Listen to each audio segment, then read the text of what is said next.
Well, I'm sorry to tell everyone this, and we're breaking the news. Not literally, but Tarek Skubal is a Los Angeles Dodger. They're very close. I guess they're sneaking up on a deal. The Dodgers send their 5th, 7th, and 17th ranked prospects. I just asked Jake what it actually was for Tarek Skubal. What a ridiculous haul. What's Cashman doing right now? Like they said, you told me the Yankees were in on it, and I told you that I saw the Yankees. I do not have sourcing on this one, and I don't want to be I don't want to be related to this because they're in. They're serious. If you're serious, you don't let the Dodgers get this guy for the 5th, 7th, and 17th prospect. Also, shout out to the Tigers. You don't know how to do trading correctly. You wait if it was going to go this way. You could have done this past offseason. It's so dumb. And gotten a terrible deal for the Tigers. No, terrible. The Yankees, by the way, probably go out. It's a bad deal for the Tigers. You could have traded them at a much better time. You could have done this last year. You could. Anyway, this is a Yankee show. The Yankees lose 5-2. They're now 3.5 back. I know, if not counting the tiebreaker, if you guys want to go ahead and do the math. Tampa wins 1-0 earlier today against the White Sox. Today's game was much closer than the final score. I thought Chicago did a nice job of tacking on runs, against Cruz. We've been praying for Yvonne Cruz. Didn't work out tonight. But Max Fried, Jake, he had a 70 to 80 pitch counts, right? There was a limit on what he could do based on his injury he's just returning from. He did a nice job. Chicago had a game plan. If we run up the pitch count, the Yankees bullpen's taxed. Considering the fact that everyone knew that, he found a way to give us a quality start and get into the 5th. He did a nice job there. But far more importantly, Spencer Jones homers again. And here's the key: versus a lefty, which Aaron Boone these past 2 weeks has been pinch hitting him every other day. Oh, he's not ready for that assignment. And he had a 2-hit day today, both, Jake, coming against lefties. And we also have George Lombard Jr., who's expected to be called up in roughly 2 weeks, according to Joel Sherman. So the Yankees' 2 most valuable assets because of injuries, Bellinger, Judge, right? All down. And of course, Stan, who's literally always hurt, Jake, combined with Jazz, Grisham, Cabby, Volpe. The list is long, I'd say. They're just stinking it up. No one's hitting. But Cashman now needs to change momentum within the next 43 hours. And he has to do that by, in a way, protecting George Lombard Jr. and Jones because of what they can do for the team right now, Jake. This is Yankees Unloaded. I'm Gary Sheffield Jr. That is Jake Ellenbogen. Be sure to subscribe. If you're looking for a new Yankees podcast worth a damn, congratulations, you found us. Be sure to subscribe. You can return and be part of our community we're building here. We have the best audience in the game. It's not close, Jake. I think you would agree with that. We have over almost 300 people, and we started 3 minutes ago. You guys are the best. I don't know. Is this a Tarek Skubal funeral? Is that what you think this is? I think I'm seeing a Dodgers fan. I have a Dodgers fan in here that follows my Ram stuff and didn't know who Tarek Skubal was. He's like, is he like a 4th starter? Well, we have Chef Jersey in here saying the Dodgers snapped their fingers. It does kind of, in a way, feel like that. I like the mentality you had before the show, too. You said, well, Ohtani's been shut down for a while here, right? He's dealing with the knee issue. Tarek's, maybe we can look at it in a way where Tarek's going to plug in that hole that's been left from Ohtani, who was trying to just play pretend, NL run Cy Young. Just play pretend. Pretend that Ohtani never pretend that Ohtani never stopped. Let's pitching. Just keep swimming. It's not a problem. It's just if Ohtani gets cleared, it's Ohtani. If Ohtani gets cleared, it's over.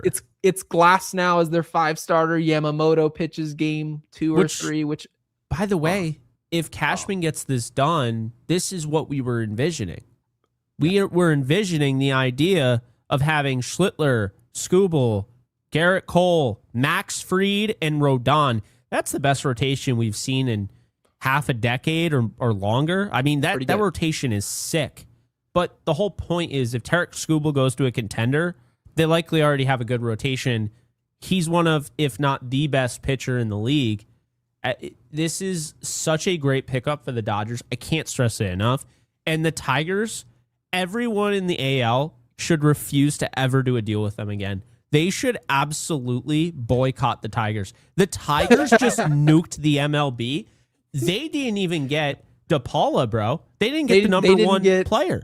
They didn't get their number. Well, hold on a second. What was the top prospect they got? What wasn't it? Number 7? Number 5. Number 5, 7, and 17. Could you guys imagine? And now, mind you, the Dodgers technically on paper have a better system than we have. It's all valid. Yes. But you mean to tell me you're sending Tarek Skubal, arguably the best pitcher in the game, and other than the Miz, you're sending him over to the Dodgers to join that roster. It almost feels like a ploy to make sure that there's a lockout. I almost feel like the Tigers are like how would you like what you know would you what call the Tigers are? They're colluding. The Tigers know that they're not going anywhere, so they're like, you know what? If I can't win, no one wins. Like they're just they're detonating the bomb. Like everyone's on board of like the ship, and they're just like, well, if I'm going down, we're all going down. Boom. And that's basically what they did. Because what they're telling me is this package you got from the Tigers, or this package you got from the Dodgers, is the best that was out there. And if this was the best package that was out there, this package that the Dodgers put out there, I'm really curious what Brian Cashman was doing. We could not have gone live at a better time. Holy shit. No. Whatever happened to this isn't a need. The Yankees don't need a starting pitcher, but Tarek Skubal was acquired for that. It's insane. Well, but Jake, I want to ask I didn't know the Yankees were in on it, and then apparently 40 minutes ago, mind you, I've been putting together furniture. Yeah, where all day. did you see that? Who said that? Well, John Heyman. But it was all over Twitter. Apparently, the Yankees were serious, and they were ramping it up. We were serious. They offered Ben Hess and company. Yeah. Well, Ben Hess, I mean, at this rate, they might have gotten it done. But no, because you know what? The Tigers definitely just said, like, they were like flipping off everybody. They're like, screw all of you. If I can't win, no one can win. That's basically what they said. And Sheehan, Emmett Sheehan was initially a part of the deal that was rumored. He was taken out. He is not in the deal anymore. So it's literally just the 5th, 7th, and 17th prospects. That's horrendous. And mind you, it's August 1st, Gary. You had 2 more days. You had 2 more days of the deadline, and you trade the second best pitcher in baseball for the 5th, 7th, and 17th prospect. And by the way, this actually goes really good with my point that I've been saying. I don't think they're going to have to trade George Lombard Jr. or Spencer Jones for some of these guys. I don't think so. Let's actually get to that. So the question I was going to ask you before we went down the Tarek Skubal rabbit hole in the conspiracy, and I feel like there's truth to it. Yes. I said, and this is really a key part of what I believe to be a Yankees deadline, right? Luis Arias is one of the players that we circled. We said this is a must-have for the Yankees. He does everything that the Yankees struggle at. Every single thing you can imagine. He plays good defense at second base. He hits for contact. He hits with runners on. But Jeremy Pena just recently became available. Jeff Passan reported that they're either going to trade him, and this is the quote, so I want to make sure I don't paraphrase here. He says, replenishing a bad farm system, he's talking about Houston, with a few players close to the big leagues takes a move like trading Pena, and that's probably true. And the only question at this point is whether it would be August 3rd or before the December 1st lockout. Jeremy Pena is a free agent, not after this season, but after the following year in 2027.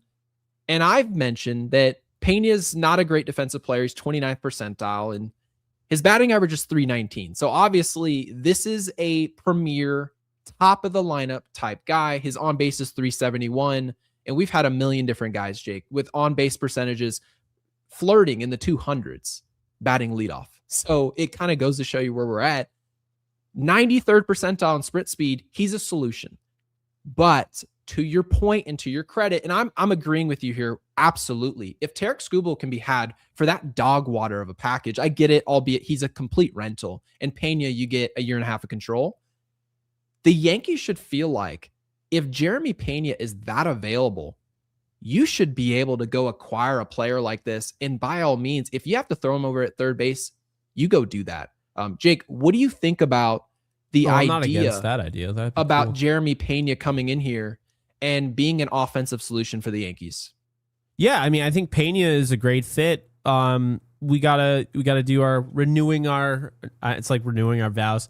We gotta renew our takes because the last time we left you off in the last episode of Jeremy Pena. Oh, this is the Yankees Unloaded. Yeah, he was hitting 266, something like that. Yeah. You know, Now he's hitting 319, 12 homers, right? 889 OPS. I want to see his splits, Gary. I didn't bring that up off air, but I do want to see his splits and how he's hitting with. I'd imagine it's pretty good. If you have an 889 OPS, you would assume a guy with a 900 ops can hit with runners on. But let's just look anyway. You would assume, but all right, let's see. So first off, we'll say this. He's hitting 393 and he has a 1200 OPS his last 6 games. Okay. His last 11 games, he's hitting 417 with a 1262 OPS. And his last 15 games, he is hitting 381 with a 1100. All right, so look at he's hitting 330 against righties, 924 OPS. Against lefties, he's hitting 269 with a 706. Let's now see what he's doing with men on base. So runners in scoring position, 311, 833, and men on base, 319, 851. Yeah, he's a great fit. Absolutely great fit. And you know what? I would be all for acquiring him. And remember, I told you earlier in the year when we were talking about him, we did a video on him, and I said, I would do the George Lombard Jr. straight up trade. I think it's a fair trade. Now, I wouldn't. And the reason being is because I was like, if they're not going to call him up, trade him. It's now obvious they're calling him up at some point. It's probably going to be right after the deadline. You feel like because of how close he is. Yeah. If Gary, so I meant to bring this up also off air when we were talking about this. If it was like we hadn't heard anything, right? Joel Sherman's not talking about, no one's mentioning Lombard, and I'm the only one sitting here like, we need to call him up, and I sound like a madman still. By all means, trade him. But the fact that he's right around the corner, that's why I want to see it through. Now, I'm not out on getting Pena, because here's the great thing about Lombard Jr. He can play third. He can play shortstop. He can play second. Hell, he could probably play the outfield. He's a fantastic arm. He's got fantastic range. He's a great athlete, If we could move Alex Rodriguez to third base, we can move Jeremy Pena to third base. We can move Jeremy Pena in 2027. He's still a part of that roster. We can move him to second base. Yeah. If you lose Arias in free agency or you don't acquire him at all, the Yankees would have options if you can go bring a player in like this. And I'm just going to come out and say it, Jake. The Yankees infield isn't nearly good enough, Lombard Jr. in the room or not, to possibly look at a Jeremy Pena and go, 29th percentile defense, I'm good. The guy hits 320. Your big problem is offense. Actually, if we could make the argument, Jake, Luis Arias and Jeremy Pena, if you now know both these players are absolutely on the market, Tarek Skubal was had for that garbage package. How can you justify 2 players batting over 320 in 2026? You can't score a run worth a lick or manufacture runs. These 2 players, you should be going full board to get these guys in the building. I just thought of something, Gary. We just saw the package that acquired the second best pitcher in the game. Correct. We've seen some of these trades, and I've seen a lot of reactions to them, like, why'd they do that? Why'd they do that? Why they do that? A lot of underpays, right? Like what is that? It really begs the question, is that the market we're going into? And if it is, then I'm sorry. If another one of these trades comes out and Brian Cashman can't make something happen, he should be let go. Like, he should be effectively relieved of his duties. Don't they normally tell us, by the way, that Cashman couldn't get deals done because they said, it wasn't a buyer's market. We've heard it multiple years now with this podcast, at least. We said, and you know what was frustrating about it, Jake? Oh my God. We weren't allowed to argue against it because we didn't have any data to suggest otherwise. We kind of were just talking. But now that we saw the Tarek Skubal thing, to your point, they weren't looking for Lombard Jr. It's confirmed. What do you mean? He wasn't involved in a deal that would have sent Skubal to the Yankees. Lombard Jr. was never involved. Who was involved? They wanted major league pitching, they wanted a bat, and then they wanted a minor league player, but Lombard Jr. was not involved in the deal. And they said no. Well, not said no, but they couldn't get it done. So, who do you think that means by major league pitching? Does that mean I always felt like it was Will Warren, but the way Weathers has pitched lately, it very well could have been Weathers. For for the lefty, right? Would you have kept Ryan Weathers out of Ryan Weathers? God, or no. Warren out of the deal? I like No? Weathers. I didn't like him initially, but I'm starting to really like him. No, I told you how I felt. I felt like it took me a while to get to this point because, I was a prospect hugger before we really got the show going. But I have gotten to the point where quite literally I would trade most of the organization as long as their name isn't Aaron Judge, Cody Bellinger. And honestly, that's bullshit because I would trade Cody Bellinger for the right player, right? But I mean, as far as like realistic trades, I wouldn't trade Spencer Jones. I wouldn't trade George Lombard Jr. just because he's that close. I mean, if you asked me 2 months ago, yes, and it would have just been Spencer Jones. But I wouldn't trade Spencer Jones. I wouldn't trade George Lombard Jr. I would not trade Ben Rice. Aaron Judge, I mean, again, right? Bellinger, like fair trades. I wouldn't make those, and I wouldn't trade Schlittler. And everyone else has, like, you could probably get me to, like, I wouldn't want to give up Giovanni Cruz, but like if they pushed me, like, hey, you have Jeremy Pena, but we want Giovanni Cruz with, like, I don't know. I think what you're getting at is there's a price for everyone except for the guys outside of your bubble. And Brian Cashman tends to believe that that's the way he works, but in reality, he doesn't really. His bubble is much larger than yours.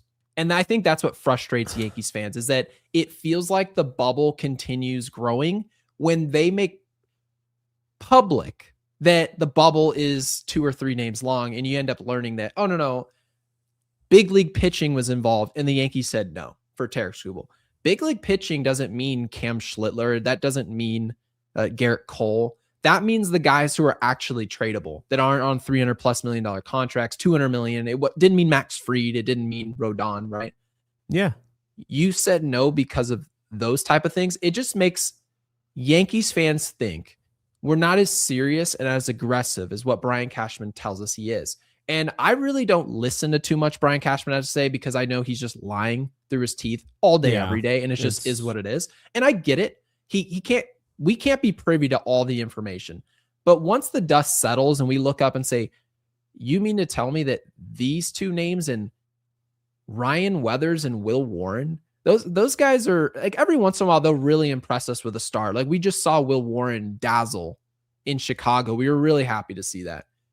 He's not an untouchable player, even for a rental. As good for a rental, also with the caveat that it's Tarek Skubal, and you also keep him you keep him from landing with the Los Angeles Dodgers. That's an easy yes if you're the Yankees. And frankly, the fact that I didn't even know we were involved in this, I wasn't researching it. I mean, obviously it came up on your timeline, but Jake, it's disappointing. But I like where your head's at when it comes to the fact that we should be able to acknowledge now, based on that trade earlier, this cannot be seen as a overinflated market. You can't. There's no possible way to justify that. So now, having said that, Jake, does it change your level of expectation that Brian Cashman has to get something done or else in your eyes?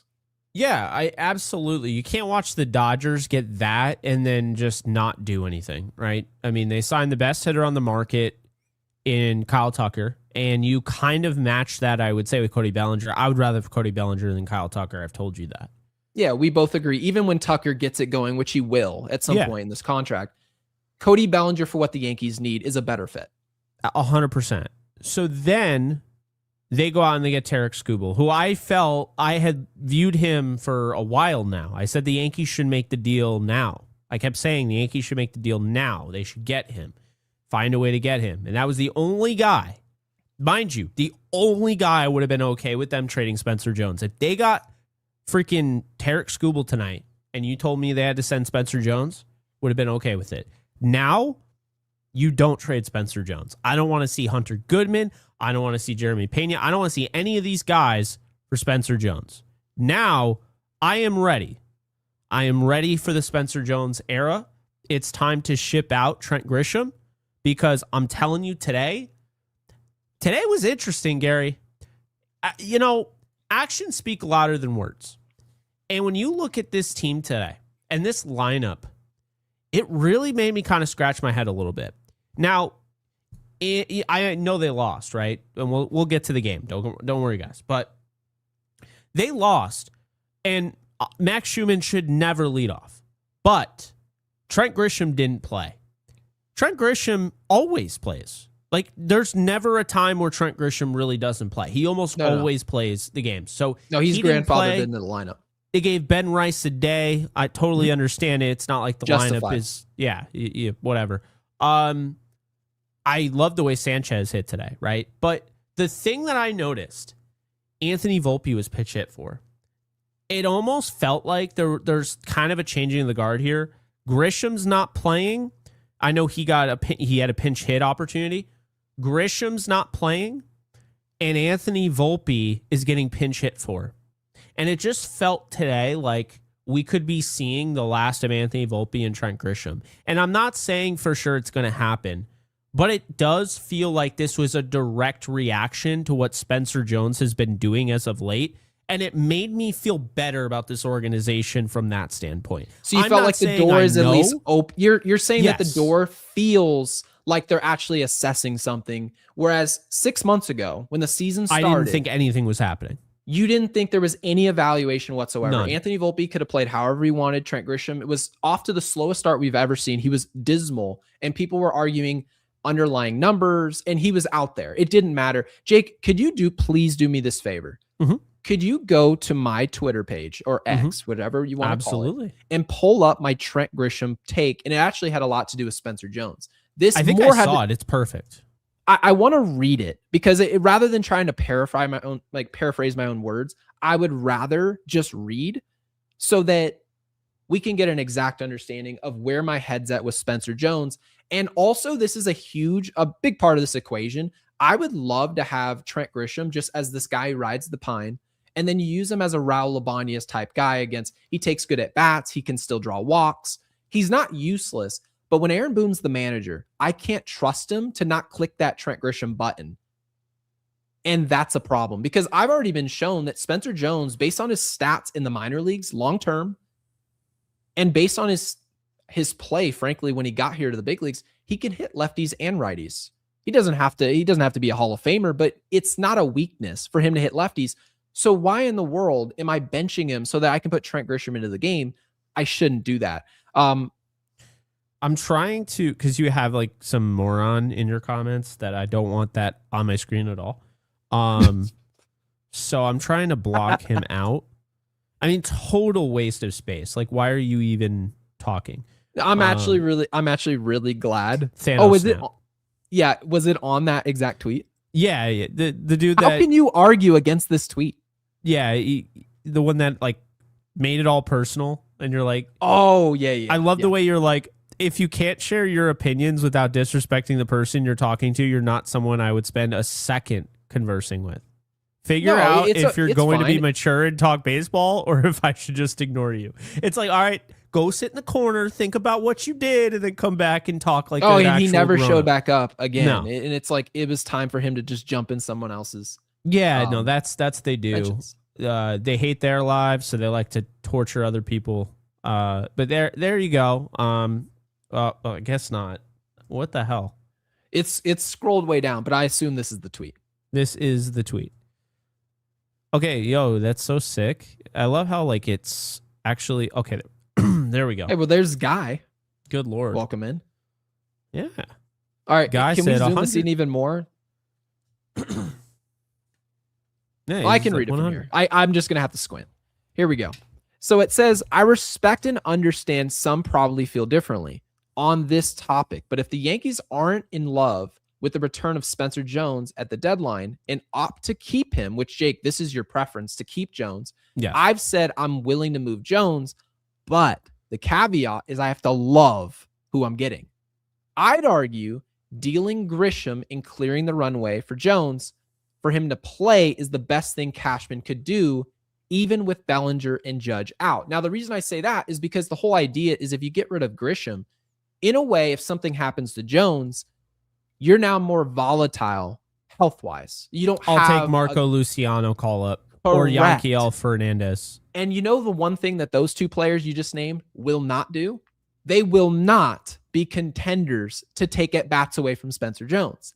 So I said, leaving Grisham on the bench and on the roster assures us of unnecessary substitutions, slowing any potential progress from Jones. Now, you know exactly how I feel about Spencer Jones. Yes. I think he can be a really good player to a great player. We've seen flashes of that, right?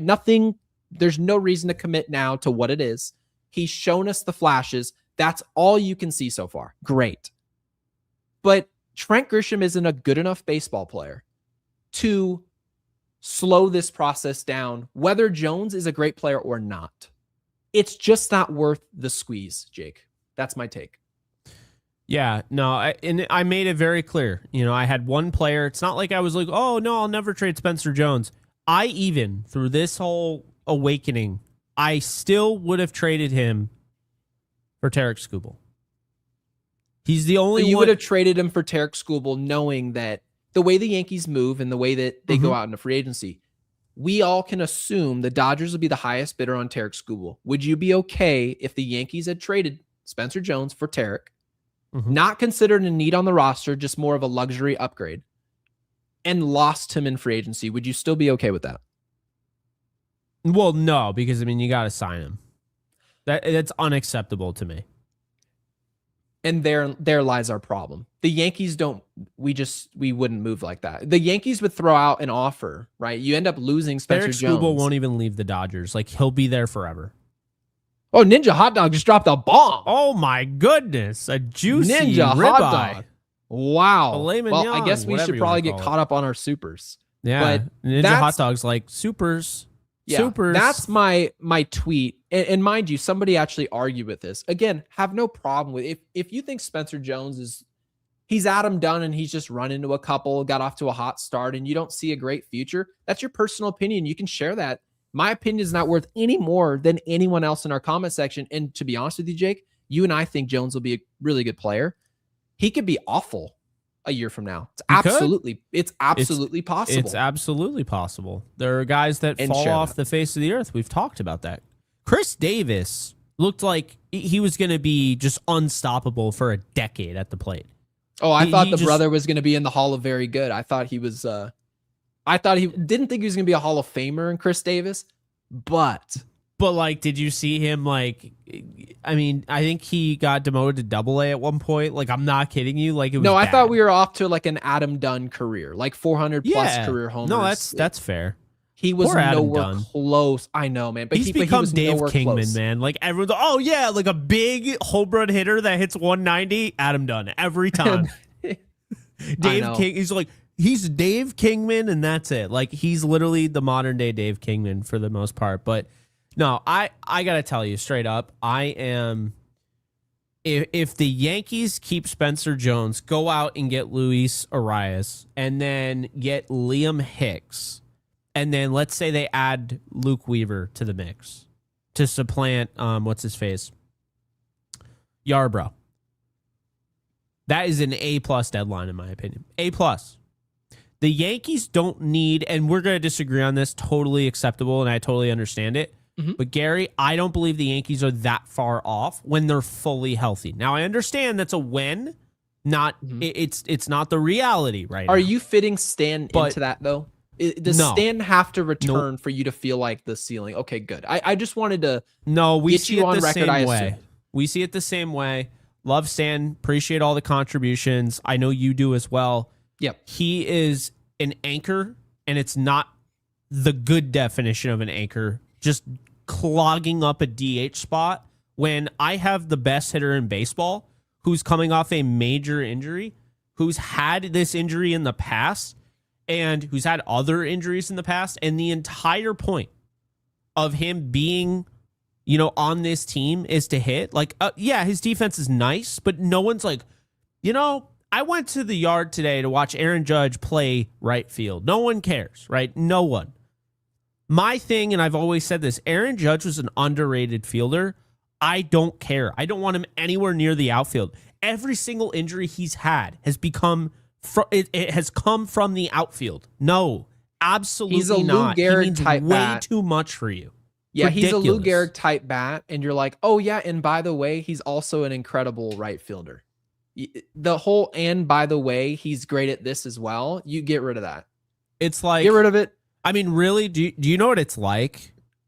It's like when the Steelers had Antonio Brown as their punt returner.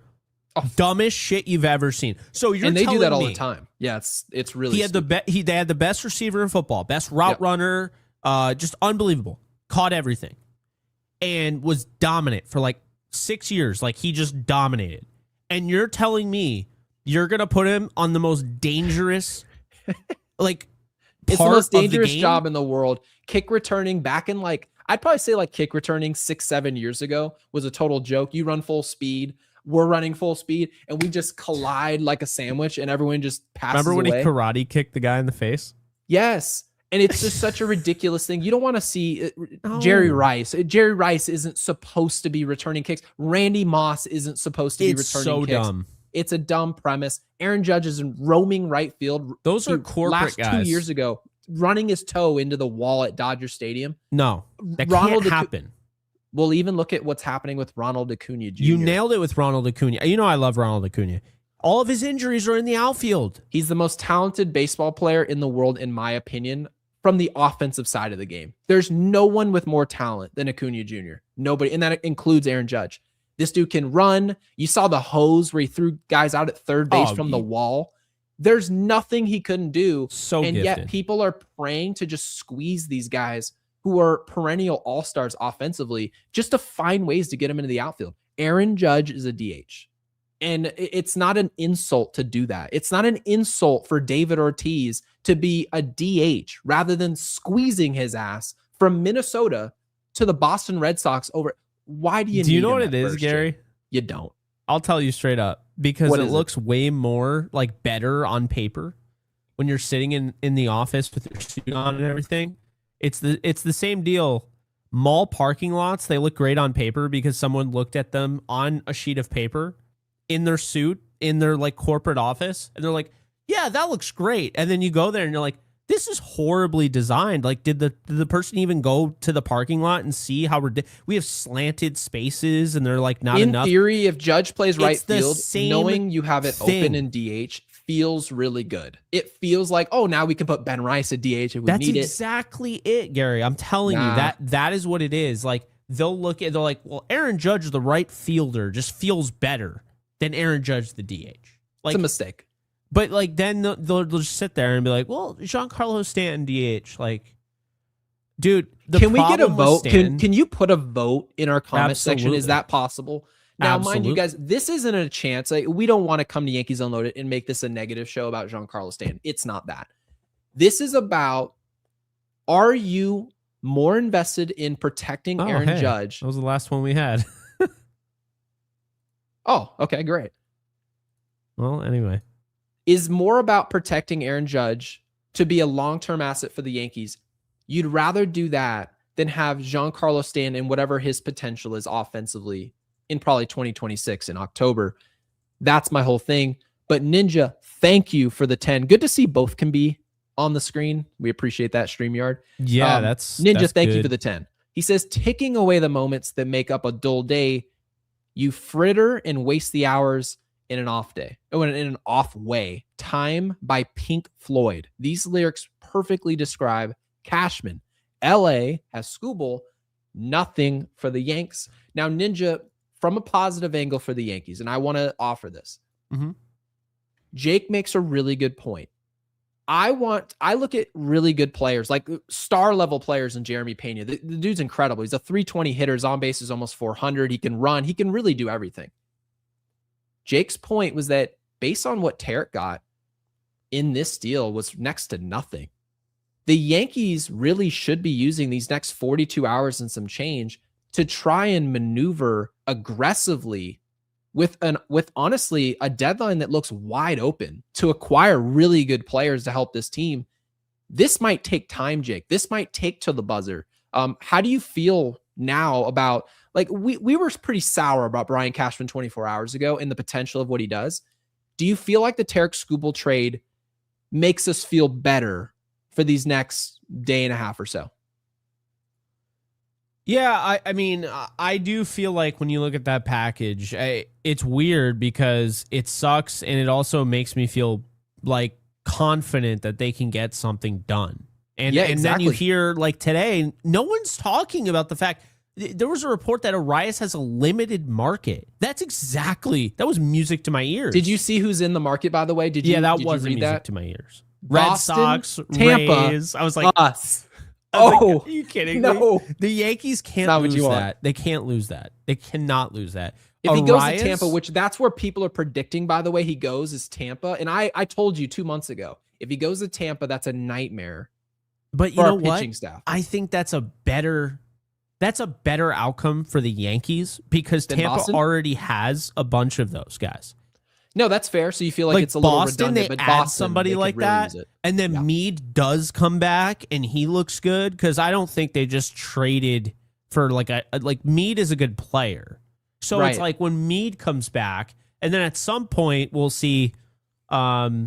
I feel like we were talking about him all the time on the IL, but Roman Anthony? Anthony. So At we some both point we'll agree see Boston him. is the team that is more feared, but they're Yes. lower than us in the standings. We both agree on that. I really want to know what they offered for Ellie De La Cruz. Did you see that? I did see it. They said that the deal, I guess, fell apart. They said that they couldn't. They would not reach anywhere near high enough. It's like, can you imagine you call a team and you're like, hey, we know like he's your star player and you're not a bad team this year. Like the Reds are just kind of there. You know, I mean, they're not like awful. They're meh. So it's like you go and you offer a deal for a team's star shortstop that does everything. And not only that, he's super marketable. So like the business guys in the Reds organization, and they play in Cincinnati, they still have to sell tons of tickets the rest of the year.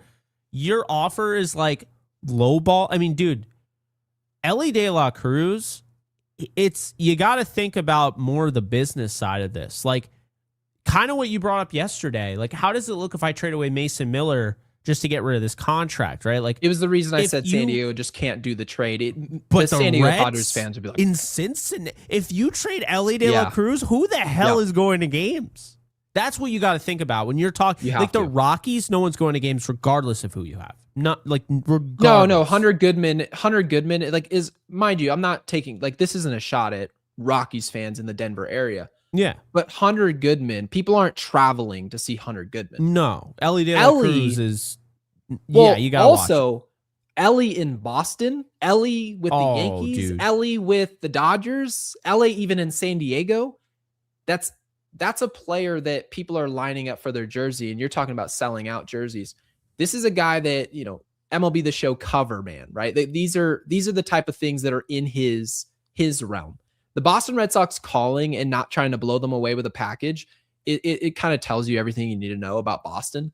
But They're I mean, you not. kind of They're not serious.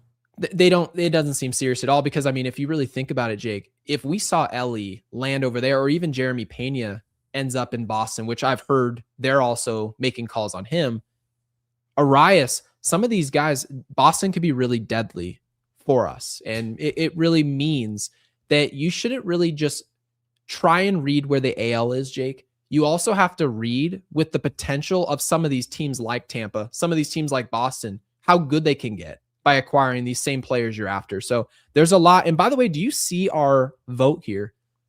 The overwhelming majority. The fact that there's even anybody that wanted him in the outfield still. But hey, he's a good outfielder. That's part of it.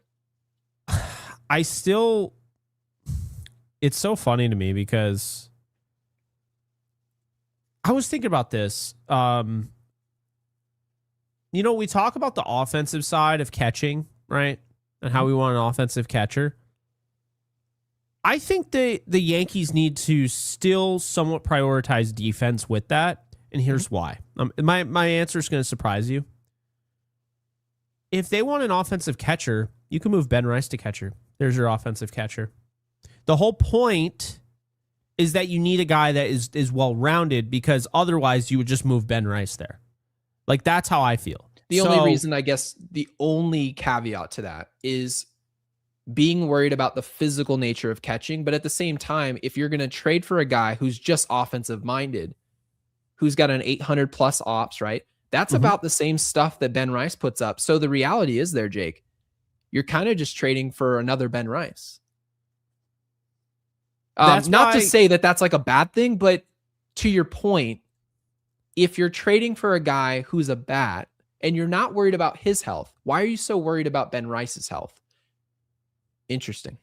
No, it's very interesting. I like Liam Hicks personally. I don't think he's the best catcher in the world defensively, but the guy, he struck out 9.5% of the time this year. Oh my God. He's such a good offensive fit though. I would love that. I love it because we like Savant and all. I know, but we kind of broke up with them a little bit again. Where's his defense, by the way, on Hicks? Like, I forgot what did it look like? 48th percentile. So it's like, it's basically average. He has a 0 fielding run value, not negative, not positive, right? Just average.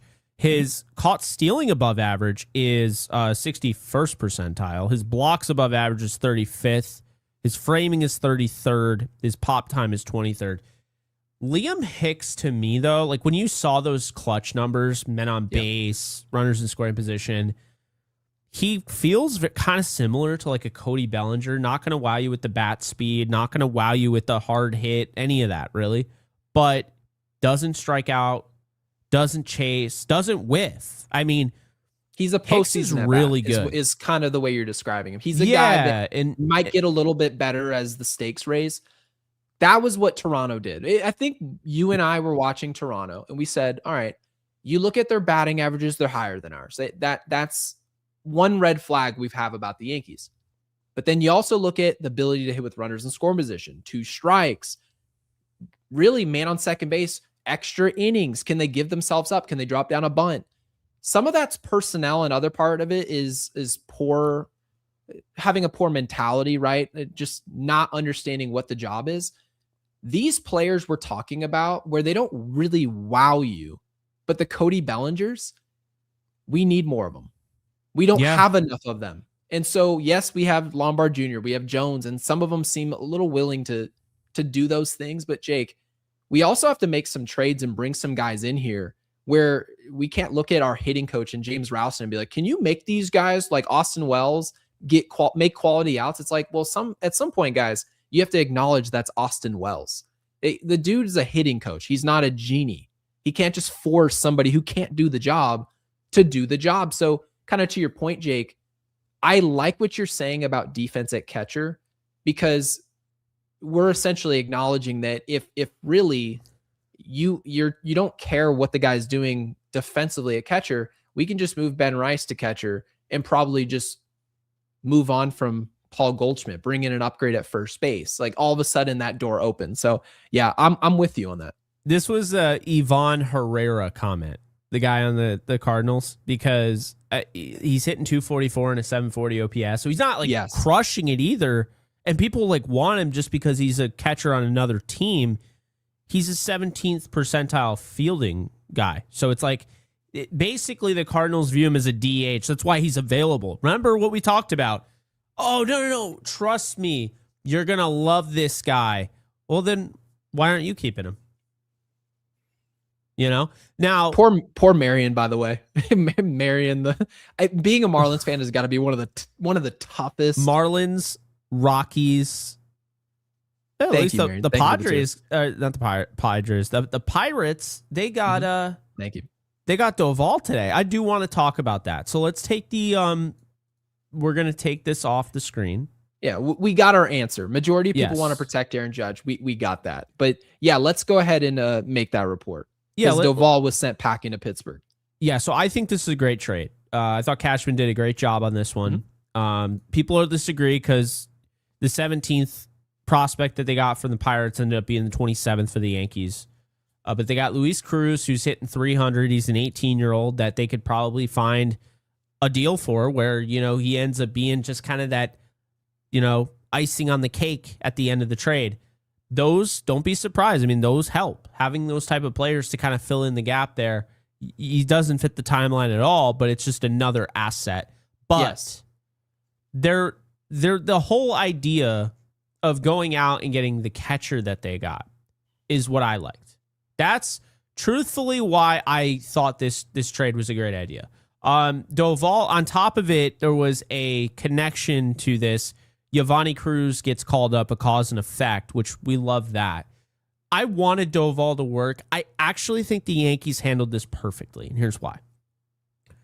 Every report was saying that the Yankees were trying everything in their power down to literally the day he was traded to try and fix Doval. They really felt like they could.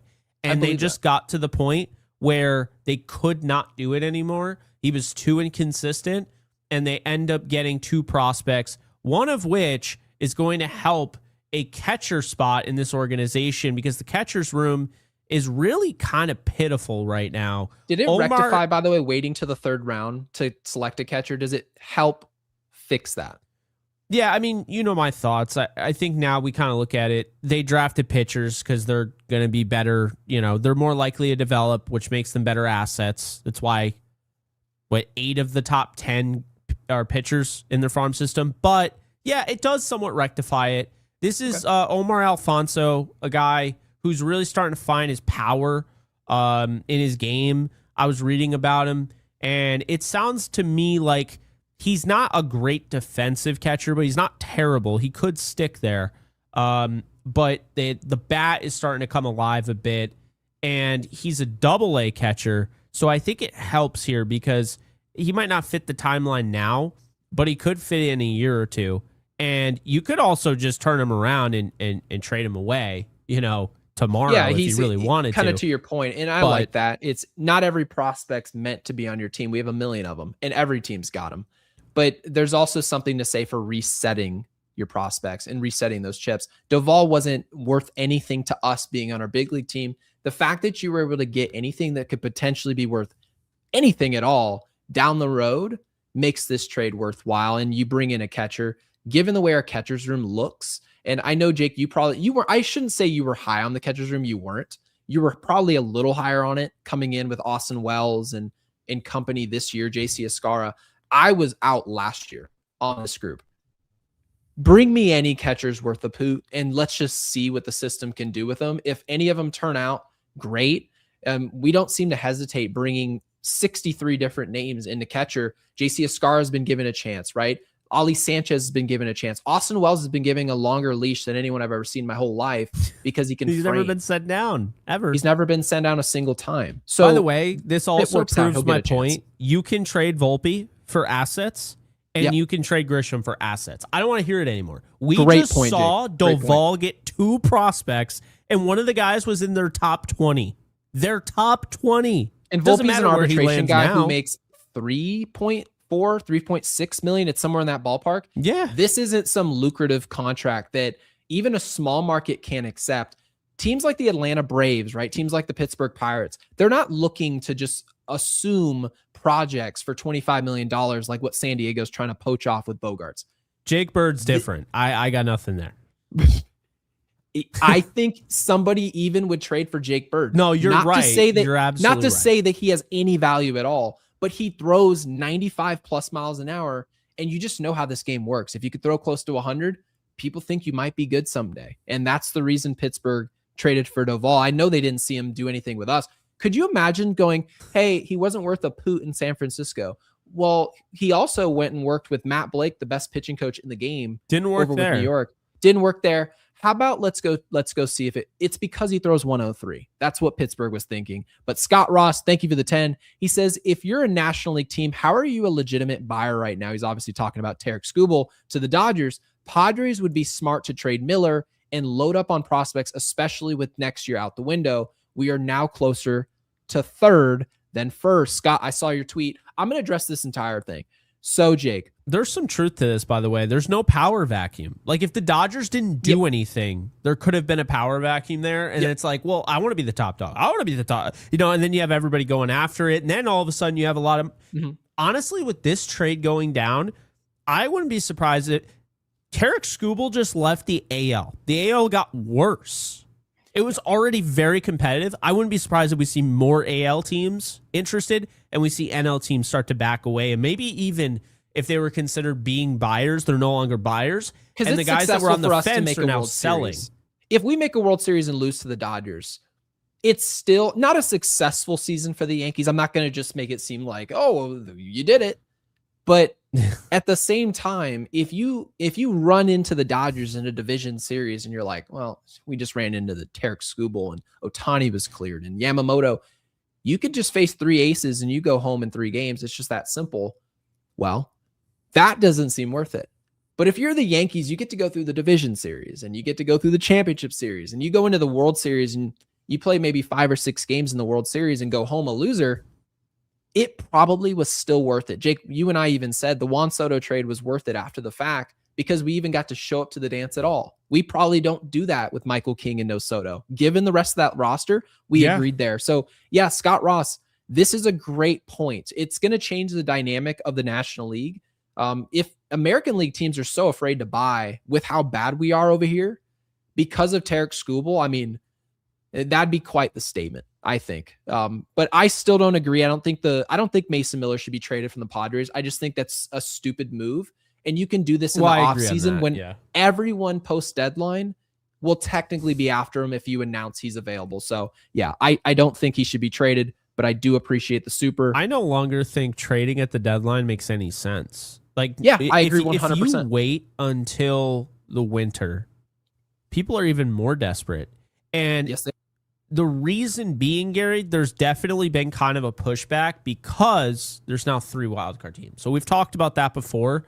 It's pretty evident that teams don't, like, we're seeing more motion from the Twins than we're seeing from the Yankees, from the Rays, from the Red Sox may trade, but that's insane. That's absolutely, the Twins shouldn't, like, I know I said yesterday I wouldn't trade Ryan Jeffers. I still stand by that, but what are, like, you really think about what are the Twins going to do? Like what is the best case? There's no way you can tell me you look at that lineup and you're like, no, yeah, they're going to go to the World Series. They have no chance. You know what I think they're trying to do?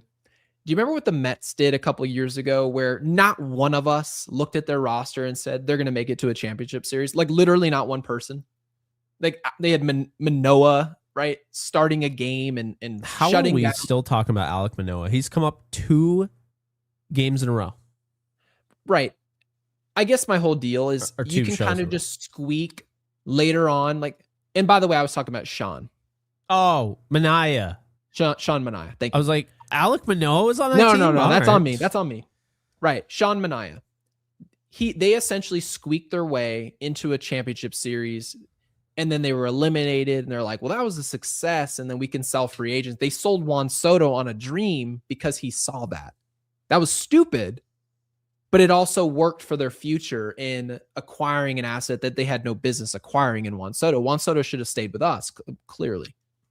But I think that's what Minnesota's trying to do. They're trying to kind of go into the deep end of the pool and kind of look like they're one of us and then bounce out and then maybe reestablish themselves. I don't think it'll work, but I'm never gonna knock any of these organizations for trying. But Isaiah, thank you for the 5. He says, pack it up.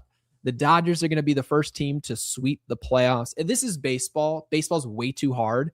If this was the NFL, right, and you run into like the 17-0, 16-0 Patriots, and you see certain matchups, you're like, there's no way in hell any of these teams are going to beat them. This situation with baseball, it's just way too hard to play. The Dodgers are going to find a point in a series. They're going to struggle. They went to a 7-game series last year with the Toronto Blue Jays, who you don't look at their roster and you're not wowed. I wasn't wowed last year. They just played the game the right way. Do I think the Dodgers are going to three-peat? Yes. But Jake, does that mean that it's just going to be the 2001 Lakers out here? I don't think so. This is how I view it, right? I don't view it at all like anything matters until the World Series, which is how I viewed it with the Yankees. When I brought up Skubal, when you brought up Skubal, did we ever talk about the regular season? Did we ever talk about the wild card? We never even addressed it. Divisional? No, it was always about the World Series because your games 1, 2, and 3 would have Schlittler, Skubal, and Cole. And if you had a game 4 and you wanted to use Max Fried's pitched in a World Series and pitched really well in game 2. Like, you have 4 guys, essentially, right. 4-headed monster, or you have the Cerberus, the 3-headed monster. But either way, you're set. Now it's different because now you don't have that, and you're really banking on Max Fried in game 3, right? So it does change the dynamic a bit. And to me, this was kind of like the equalizer in the World Series. I'll tell you right now, Tarek Skubal, until you get to the World Series, isn't that big of a deal. He's just not. He's not a big deal. The Dodgers aren't just trying to get to the World Series. They're trying to win it. So they didn't get him to win playoff games. They got him to win the World Series and to have that extra coating on top to make sure, you know what? We got all our bases covered. Nobody can beat us. The biggest losers in this, not the Yankees. The absolute biggest losers in this are the Brewers. Yeah. The Brewers. They're going to get Freddie Peralta. It's clear as day they're getting Freddie. Yeah. Well, they should have gotten him and Freddie. Because if Freddie it was that Freddie low, will be a Brewer. I guarantee you, Freddie Peralta will be a Brewer within the next 36 hours. And it's not like I'm going off on a limb here. And if it's not him, it's a player comparable. What would you do if the Yankees got Freddie Peralta? Since they like getting guys that I wanted years later or a year later.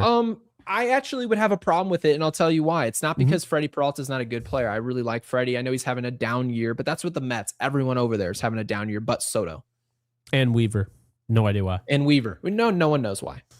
But I mentioned to you, if we're going to get upgrades in the pitching staff, it needs to be massive, Tarek Skubal, right? Mm-hmm.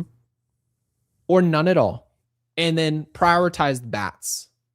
Massive upgrade in the rotation, like superstar, Paul Skeens, Tarek Skubal, Jeremy Pena, Luis Arias, call up George Lombard Jr. We need help offensively. I completely agree. Plural. Freddie Peralta is a really good player. It's not like I'm going to complain when he comes through the door. I'm not. But also, why spend resources to bring in a guy who helps you when you could have spent those resources in a positional need? It doesn't work for me. So Freddie Peralta, if he became a Yankee, I'm not going to complain. I'm going to ask questions. How about that? Yeah. No, I get it. And I just think, Slim, appreciate you. Jake, you might have been right about Spencer Jones. I flipped my script. Now don't want him traded. Should be everyday center fielder. That's a quick script, which, by the way, I have no problem with, Jake. Yeah, of course. This is when people say what's wrong with Spencer Jones, I think even when people say, the strikeout rate, which obviously is annoying, but at the same time, no one should be able to look at Spencer Jones and what he's done at the minor league level and what he did at spring training and deny that this is possible physically, right? To go the other way, wind blowing in Chicago, howling. They were thinking it's going to be a 1-0 game. He goes oppo, taco, lefty on lefty through the win in Chicago. Guys, this was the physical capability, but it's a matter of if he strings it together long term. And I guess more so importantly, that he does this the rest of 2026 so he can help us right now. That's what's really important for the Yankees. But yeah, Jake, how do you feel now about Spencer Jones? Is this more so about clearing the roster for Jones? Because now it's Mason Miller or nothing for Jones, if he's moved at all, I'd imagine. Yeah, I thought it was really telling today that he played center field. I would say that. I don't know for sure if they're going to keep him. I don't know for sure if they're going to keep Dominguez. I love Dominguez's at-bats today. Love the double, right? The thing that I loved about Spencer Jones today, I would say, was the hustle. Like forcing the error, and I understand people are going to say that's ridiculous. I'm not saying he used the force. I actually think it was going to be a hit. What did you think on that? I thought he was going to beat it out if it was fielded cleanly, but since he bobbled it right away, they properly called it an error. I think he would have been safe. If that was Anthony Volpe, it's a hit. It's a good point.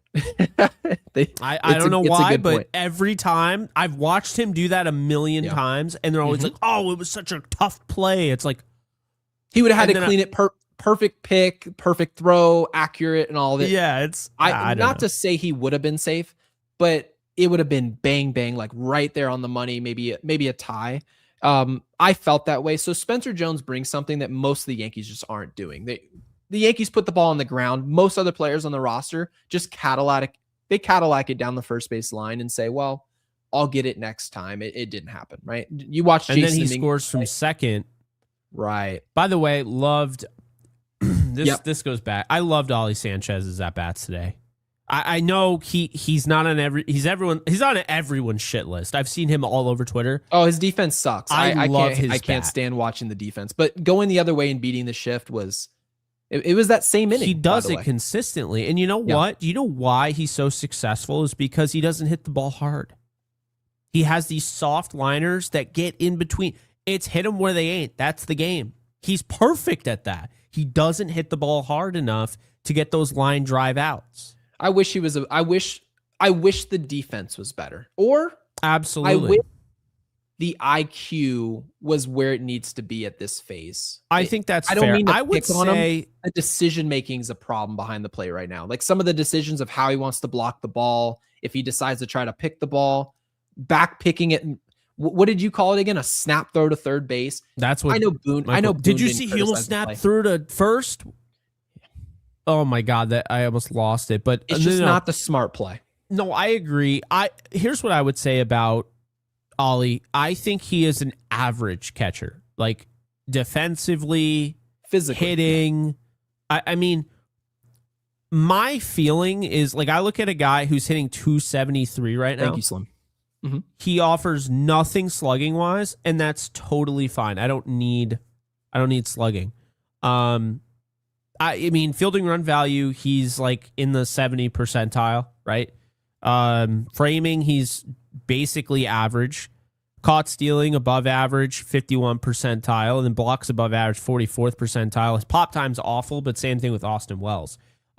Most people suck with pop time. I don't know if you've noticed, there's hardly any good catchers with pop time. I think pop time matters. Like I would say 3 years ago, pop time would have been very important to me. When we get into the postseason, you have to shut down the running game. They always did it. Yachty, Buster Posey, they all did it. With the new regulations and rules where you only get one pick off, then your second one, and that's it. And now the guy just gets a running jump and he's gone. You look up at Jazz Chisholm and they're like, oh, he's a 50 base. He's a 50, like he stole 50 bases. Yeah. 20 years ago, Jazz Chisholm would have stolen 17 bases. Because the rules at this point are inflating guys' stolen base numbers by about double. It changes the game. And I'm not saying that we don't love watching stolen bases or that these stolen bases aren't important, but going out and trying to get proactive, you can't throw.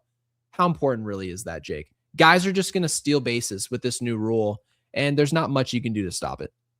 No, you're absolutely right on that. So, all right. Well, we haven't, let's see. We did some supers there. Let's be sure to subscribe, by the way. If you're new here, I'm sure there's a lot of new people in here. You have to subscribe to get part of our live chat, and also hype the video. Hyping the video and liking the video are great ways to help support us, not just super chatting. Obviously, we really encourage that and being a part of the show, but thank you guys for doing so. Yeah, I don't know if they're going to like Yainer Diaz. Not a great defensive catcher. The bat is okay. He's hitting 256, 701. See, this is actually where it gets interesting, Gary. I'm actually not okay with just getting just a guy, and here's why. Mm-hmm. Ollie Sanchez is hitting in the 270s. I already have that. I don't need just a guy hitting catcher. I need somebody like Liam Hicks. What does he do that we currently don't have? Because I know you're saying he's not worth it. Is there something he does? And he has 8 home runs. He has a 701 OPS. I'm going to look right now to see his clutch stats. But I'm probably so Brian, I do like that he brought up Josh Hader, though. Josh Hader has much less value on the open market because of his contract. I'm open to Josh Hader in New York. I'm not going to rule that out. I would much rather take on Xander Bogaerts' contract and try to facilitate something with Mason Miller, yeah, absolutely. But yeah, I mean, I don't know. I don't think they would do that. Okay. Yeah, well, okay, this is interesting. So runners in scoring position, he's hitting 229. He has a 479 OPS, not what you want. But men on base, and this is why I care about men on base, 315, 786 OPS. So, I mean, look, like he is, I don't love him. He wouldn't be my first choice, my second, my third, my fourth, whatever. But I mean, the on base stuff is pretty nice. I mean, I'll take that. And I wanted to get Brian's clarification here. Yeah. Up on screen. And Brian, we do appreciate it. And we wanted to make sure everything you're saying here is heard. Mm-hmm. You're right. Pena doesn't accomplish all of our needs. The Yankees have needs at catcher. They have needs at second base. Jazz Chisholm is an incomplete baseball player. He has a ton of potential, but the average outcome, and Jake, you probably agree with this, it's just not, the baseline isn't high enough from Jazz. And that's a disappointment. He's also on a contract year. We have no control over him. Probably not coming back with the Yankees. Pena can't go play all. He can't play second base, shortstop, third base. He can't do all of it at once. So to Brian's point, more than one thing has to happen, but you don't have to accomplish all your needs with one team in one trade. You're allowed to make as many trades as you want to. So it feels like that needs to be said. You actually find that those blockbuster, I get 3 players, those trades normally don't work out that well. You're right. And I feel like that, you know what they are? They're entirely about convenience. It's like you do that trade to keep the convenience and like you keep that friendship with whoever you're trading with. Because now it's like next time, hey, remember when I took 3 players? The White Sox trade, dude. Do you think they wanted all those? I think they literally just wanted Todd Frazier. I swear to God. And they're like, can you also take Canely and David Robertson? And they're like, yeah, we're interested in David Robertson. Do we really have to take Canely? And they're like, yeah, you do. And they're like, all right, fine. I was almost impressed though when I saw the Yankees get Juan Soto, and then I saw Trent Grisham's name next to him. I'm like, Trent Grisham. I know what's he doing? That was wild. What's he doing on this? In Trent Grisham to be, I want to be. He's been much better than I expected. I want Trent Grisham off the team. Absolutely. But when you pay attention to what he did from the very beginning of his career, eliminate 2024. They played Verdugo. They didn't look at Grisham. In 2025, Grisham was great. He was really good. And am I going to sit here and criticize that he had below average defense? No, because he had over 30 homers. I didn't want to keep him, but when you're a throw into a Juan Soto trade, that's a good trade. And I was cool with it. So one of the rare, my mom even in the comment section says he was a gift. Yeah, he was just thrown into the trade, and Brian Cashman found a way, thankfully, to get some value out of there. And by the way, John, I do see you in the live chat. We're going to get your super chat up there. I mean, Ninja Hot Dog put up $100 super chat, and he's still waiting in line because we want to make sure everyone's in order. Well, no, we regardless read his. of the. Did we? Yeah. Does he have no? He has another one. He has one from 918, which we have it. We just do everything in order regardless of how much. No, we already did everything. No.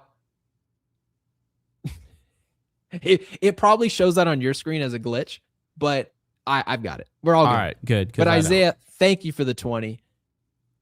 Says every MLB owner are huge profit margins with revenue sharing.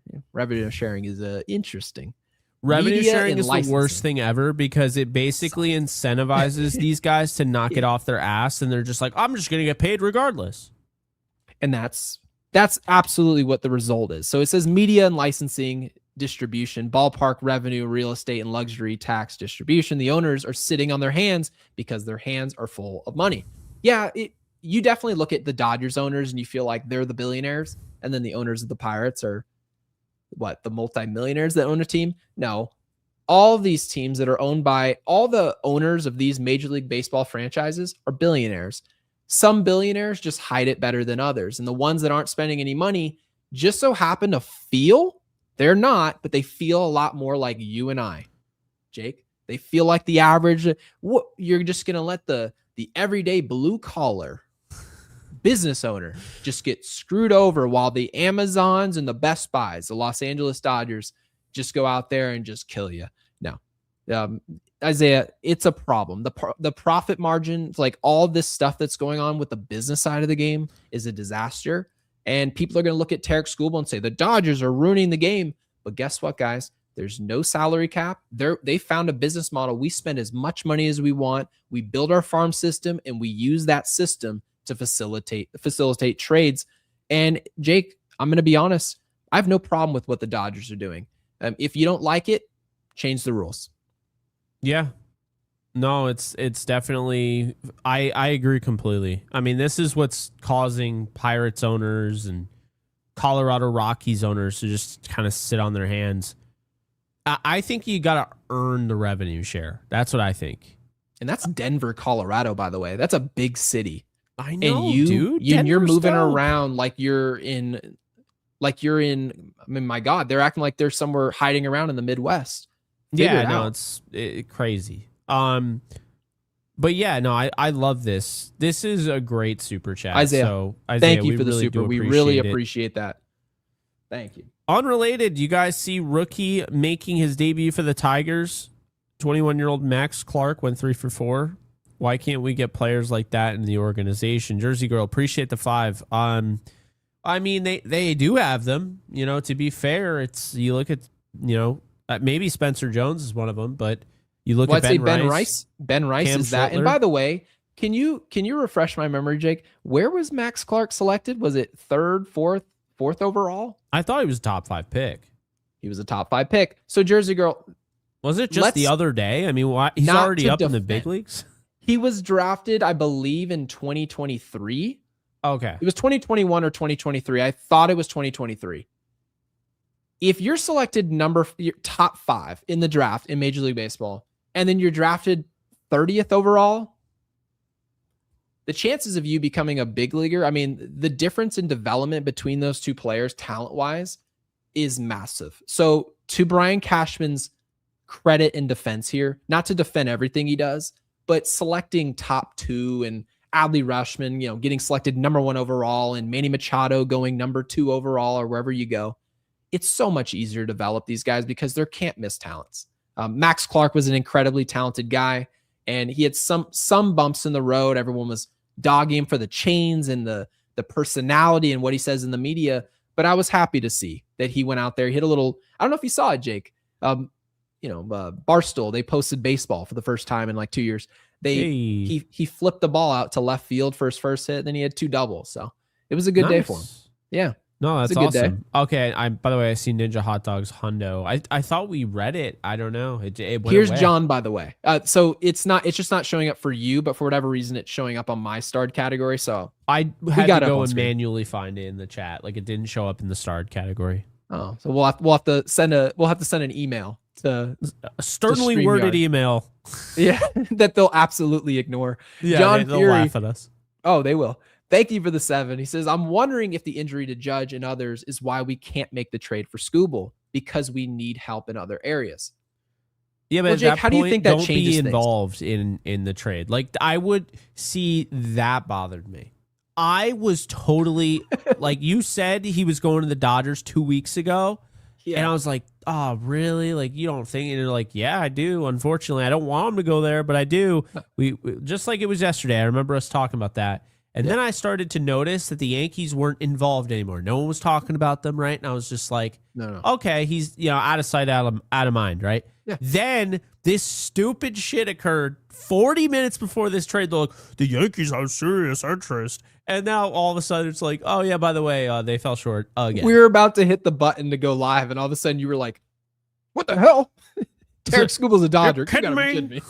Yeah, you were pissed. But yeah, John, absolutely. Judge's presence, I don't want to say it should change the way the Yankees are moving. It probably is. But also, if Judge is telling us the truth, which is that I'm going to show up one way or the other, if you read between the lines, it looks like a September return, which is much better than the alternative, which is at no point. If he's returning at all and you have assurance behind the scenes that that's happening, you should be moving as aggressive as any other time, in my opinion. Yeah, I agree. And it's... Yankees should trade for Jung-Hoo Lee and Arias. I said that. Do you remember my tweet? His contract, they would never do it. The contract's bad. I'll admit in hindsight that I saw the contract. I don't think it's bad. I mean, he just signed it, and he's a young player. But was it $90 million though, or was it less? Yeah, it wasn't bad. It's just I don't think they are willing to do that. I agree with you. I do. The one thing about Arias that I'm worried about for the Yankees that they won't do the deal is that, and actually it makes me feel like it could be Goodman or Hicks. look at the history. Cashman wants control. They very rarely trade for rentals. Have you noticed that? We had Soto, right? Grisham had control, to be fair. Yes. Let me ask you, I have a question to ask you. Oh my God, this is going to drive me nuts.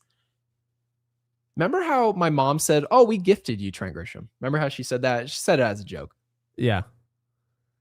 Do you think yes, Brian Cashman deliberately asked for Trent Grisham as leverage just in case Juan Soto screwed us over so that Grisham can just plug in, worst comes to worst? Do you think that happened? Because I do. I'm a bobblehead over here.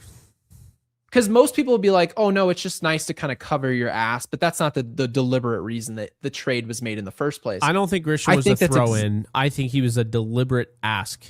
I agree. Yep. Yeah. And you know what's so funny? I think they did it for the defense. And he just totally forgot to play defense when he came. We really believe in his bat now that he's a bad fielder. No, we believe he can slug. And then he did end up slugging for 1 year, and then we never saw it again. Hicks, you got 4 years of control, by the way. 4 years, and then you got 3, I think, for Hunter Goodman. By the way, again, just renewing my vows here. Mm-hmm. If they trade Spencer Jones for Hunter Goodman, I'm going to break something. I don't know what it is. I hope it's not expensive, but I'm going to break it. Well, let me see. How close? See, my actual camera is very close. This is how far away I am from the camera. Yeah, see, you might be able to punch your monitor. No. Set. Oh yeah, the monitor. Oh yeah. Well, I'll probably. I don't know. I'm gonna probably lose it. Yeah. We agree. Because some people probably look at you and say, well, he just loves Spencer Jones so much, he's just completely unwilling to trade him. Whereas Gary just wants to find any way to trade Spencer Jones. My stance has always been, if I love what I'm getting, and this is a perfect fit into the Yankees and what they're doing into the here and now, I'm willing to trade Spencer Jones and George Lombard Jr. The problem is, a lot of the guys that are out there on the market, they don't really fill any position of need for us. There's no one that's readily available. I mean, Mason Miller, everyone's just chalking it up like he's for sure available. The Padres have said, oh, I mean, he's kind of, but we're perfectly fine not getting rid of him. That's the one guy who's on the table for Spencer Jones and Lombard Jr. to go for. So, guys, it's not like we should be in a rush to trade prospects. You should be in a rush to trade guys if you see someone out on the market where you're like, I need that guy much more than I need Lombard Jr. And then we move them. But yeah. Jeff, thank you for the 10. No, I agree. I would also say people are not, I'm not saying everybody, but there are going to be people that you can't talk to about this because Hunter Goodman has 33 homers. And for whatever reason, 33 homers translates to he hits a homer every day. Those people are just going to have to learn. I don't want to insult them. They're just going to need time to learn that the game doesn't play like MLB The Show. There's going to come a time where the Yankees, with Hunter Goodman, who's a really good player, I actually really like him, he'll get up to the plate, there'll be a man at third base, 1 out, and people are going to say, well, he hit 41 homers this year. He's the guy I want up at the plate. Let's see what Hunter does. And you're going to notice that he is either going to hit a home run, he's going to walk, or he's going to strike out. And if he hits the home run, it's absolutely great. There's no question about that. But he's not going to do what you're actually going to ask him to do in that moment, which is just put the ball in play, get the ball in the air, make sure that a job gets done. He's not going to play that grinded out at bat that you were begging for in 2025 when you were watching the Jays kick our ass. He cannot do that because it's not in his game plan. That's not how he plays. So trading top assets to bring in a player that's not helping you do those things you're begging to do is a bad decision. And so, Jake, again, I'm not going to insult these people. I just won't. They're making a mistake, and the only way you can learn from it is, I guess, making the mistake over and over again. Yeah, I hear you. Jeff, appreciate the 10. We know Cashman will underwhelm, but I think Arias and Chapman would be a good get. We forget Jazz can play center. Gary and I don't, but yeah, a lot of people seem to. Did it bother you, by the way, that Grisham floated out to center field late in this game, and then I don't want to I don't want to make it seem like that was fine. You were okay seeing Jones in left field for that. Just don't take Jones out of the game, and I won't have fisticuffs. But yeah. I actually agree with you. It didn't bother me. I wanted to bring it up because I am getting to the point where I can't have Max Schumann on my roster. It's fair. It's a lot different, but it's kind of the similar PR thing. Is like you can't trot out Max Schumann in a roster and then have me spend the money on those tickets. Max Schumann's bad enough at baseball. He's hitting 200. He's a horrendous outfielder, and he's actually an infielder that we just put into the outfield. Just like when we saw IKF kind of float out to the outfield, he's not an outfielder. Yeah. That's what Max Schumann's doing. He won't be here post-deadline. I promise you he won't. Yeah, I mean, the limiting themselves because of the luxury tax, I mean, it's certainly possible. I wouldn't rule anything out, honestly. It really depends. I mean, we don't know how they're going to react about this news with the Dodgers. Are they going to just, oh, yeah, it's over, whatever? Like, and are they just going to, like, aim to place, or are they going to actually try and win? Because if they're serious about winning, then it's not just we're going to improve the lineup. It's we're going to overhaul the lineup, right?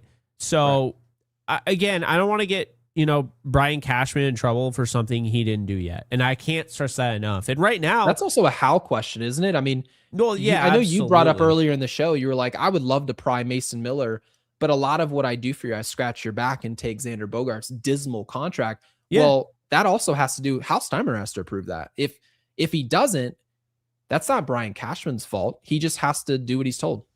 No, of course. I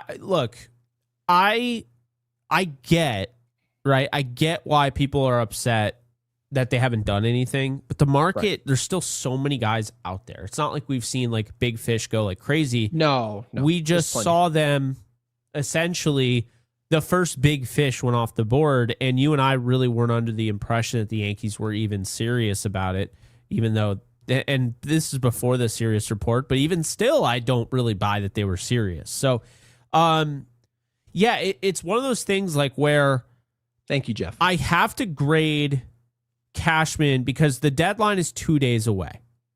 Right. 1 day away because it's now August 2nd on my side. I thought we have like 42 hours. Roughly. Is that what we have? Let me ask Google. I'm pretty sure I don't usually use AI, but I used it. Are we away 3 hours from the trade deadline? Oh my Lord. 28 hours and 46 minutes. That's not much time. That feels off, but it's not. It does. AI told me something different. So my AI is correct. Kayvon, thank you for the 7. He says, imagine we didn't pay Grisham and let young boys develop 40, all year. It's 40 hours and 46 minutes. Your AI was right. My Google search. Oh, it's the Google AI. All right. Here's who I tip. Use, by the way? Here's a tip for you. Ready Claude. for this? It wasn't Claude's amazing. Yeah. Here's a tip for you. Okay. AI overview is wrong every time. You have to, if you're on Google, you have to go to AI mode. If you go to AI overview, they will make you look like a laughingstock. They intentionally give you the wrong answer. I swear to God, AI overview is awful. It's awful. It reminds me of that remember the advanced tab in Google? You used to go to google.com and you're like, oh, what's advanced search? You use that? Never did a damn thing. Kayvon, thank you. I use advanced search to try and find pictures for our thumbnails because, dude, trying to find pictures in 2026, I don't know why it's so hard. Like, photographers literally don't take like just regular action shots anymore. It's like you can only find pictures of a guy who hit a game-winning home run. Like they don't take like action shots of everybody. They have 73,000 different angles of Aaron Judge. That's it. And then they'll have 0 photos of Ollie Sanchez. When Ollie Sanchez is on the team, he's been here more than a day. You should be taking pictures of every single player. You have a camera that takes 1 million photos a second. Everyone should have a photo. You're a photographer, Yeah, right. Well, let's not get carried away. I like photography. I'm not a photographer. I don't even own a camera. My only camera is this phone. You're the future owner of a Hasselblad. Yeah, that's right. Gary in the future, it's just like 4 years from now. So Gary from 4 years from now owns the Hasselblad. That's what you got to say from now on. The Yankees from 4 years from now have Paul Skeens. There you go. And we have to fix Paul Skeens because he's having somewhat of a regressing year. Matt Blake's got to unlock him. We could just do that every time, Gary. We could just be like, yeah, well, 4 years from now, the Yankees are pretty good. Yeah, they are pretty good. You're right. And Kayvon, thank you for the 7. He says, imagine we didn't pay Grisham, let the young boys develop all year. This is a team of role players right now, and nothing matters without Judge back. I mean, technically speaking, it was a flawed roster that was top heavy. And a couple of those guys fell off the top of the roster, and everyone had to step up in their role. All of a sudden, guys who should be hitting 6th and 7th are now hitting 4th and 5th. All of a sudden, guys that you really liked slot in the 8th and 9th spot where you're like, oh, get it flipped over to the leadoff. They're now going from 9th to leadoff. We had Ahmed Rosario hit a big home run yesterday. Ahmed Rosario has no business batting 3rd, and Aaron Boone knows that. Brian Cashman knows it. He's a role player. He's a guy who's supposed to be, in theory, platooning against left-handed pitching, and he's, for some reason, hitting righties this year. And the Yankees have to ignore all of it because they don't have players good enough to make Ahmed Rosario a full-time bench bat. So, to this point, thank you for the 7, first and foremost. We have role players and starters roles, and it should be no question why the Yankees are so hit and miss. We have one of the best rotations in baseball, and for the most part, we're pretty healthy. But the lineup is so unhealthy, and our role players, frankly, just aren't that good, where we just can't score. So, a heavy deadline is much needed. J-Tank, thank you for the 2, says Jazz has 16 Ks in his last 26 at-bats. Enough. Get a rise. No question. There's no questions asked about it. There's nothing wrong. Hit him wrong at DH with if Luis. you have to. I don't care. Get him in the lineup. It's really that simple. He's instantly the best hitter on this team currently. I think I think he's better than Ben Rice. Ben Rice offers more, we'll say, but I think pure hitter, Arias is better. So, being a guy who the job is to get a hit. Yes. Luis that's all I'm Arias is a talking better about. player at getting a hit. But when you combine the power game with the contact, Ben Rice is the better player. Clearly. Yes, absolutely. Yes. But to your point, if we have Judge back, Stanton's back, right? You're so tired of if Stanton. You're like, I hate the concept. It drives me up a wall talking about it. And you have the fact you have to talk about it every night. I can tell it's really draining you. But you're just like, this is against my philosophy. It's my job. I have to acknowledge that those players are going to show back up. Even though those guys are going to come back to the roster, you still, if Luis Arias is part of your roster, he's one of the top 2 guys you even want at the plate in money time. That has to mean a lot. It does. And Jazz Chisholm, frankly, like, is he good in clutch time? Yes. But also, we just can't really trust him all the time. I even like the DH role that you just brought up, but even I don't want to contradict a point we made earlier. We said Aaron Judge should be the full-time DH. In a way, that means you have to make a decision between Jazz and Arias. Well, Who's my playing decision. Second base? It's Luis. He's the clear. He's the clear choice. He's playing second base. Jazz is playing third, and I got Lombard Jr. at short. By the way, back to the previous super chat, real quick. Yeah, absolutely. Yeah. Go. And by the way, Alex says handsome guy like Gary needs the equally handsome truck. Don't you think, Michelle? I totally agree. My God, you tell my mom. Yeah. How much did you pay Alex to say that? I paid him nothing. He just he knows as a mod. It's a likely story. Alex, tell him, man. Hold on. I saw that smirk. You can't fool me.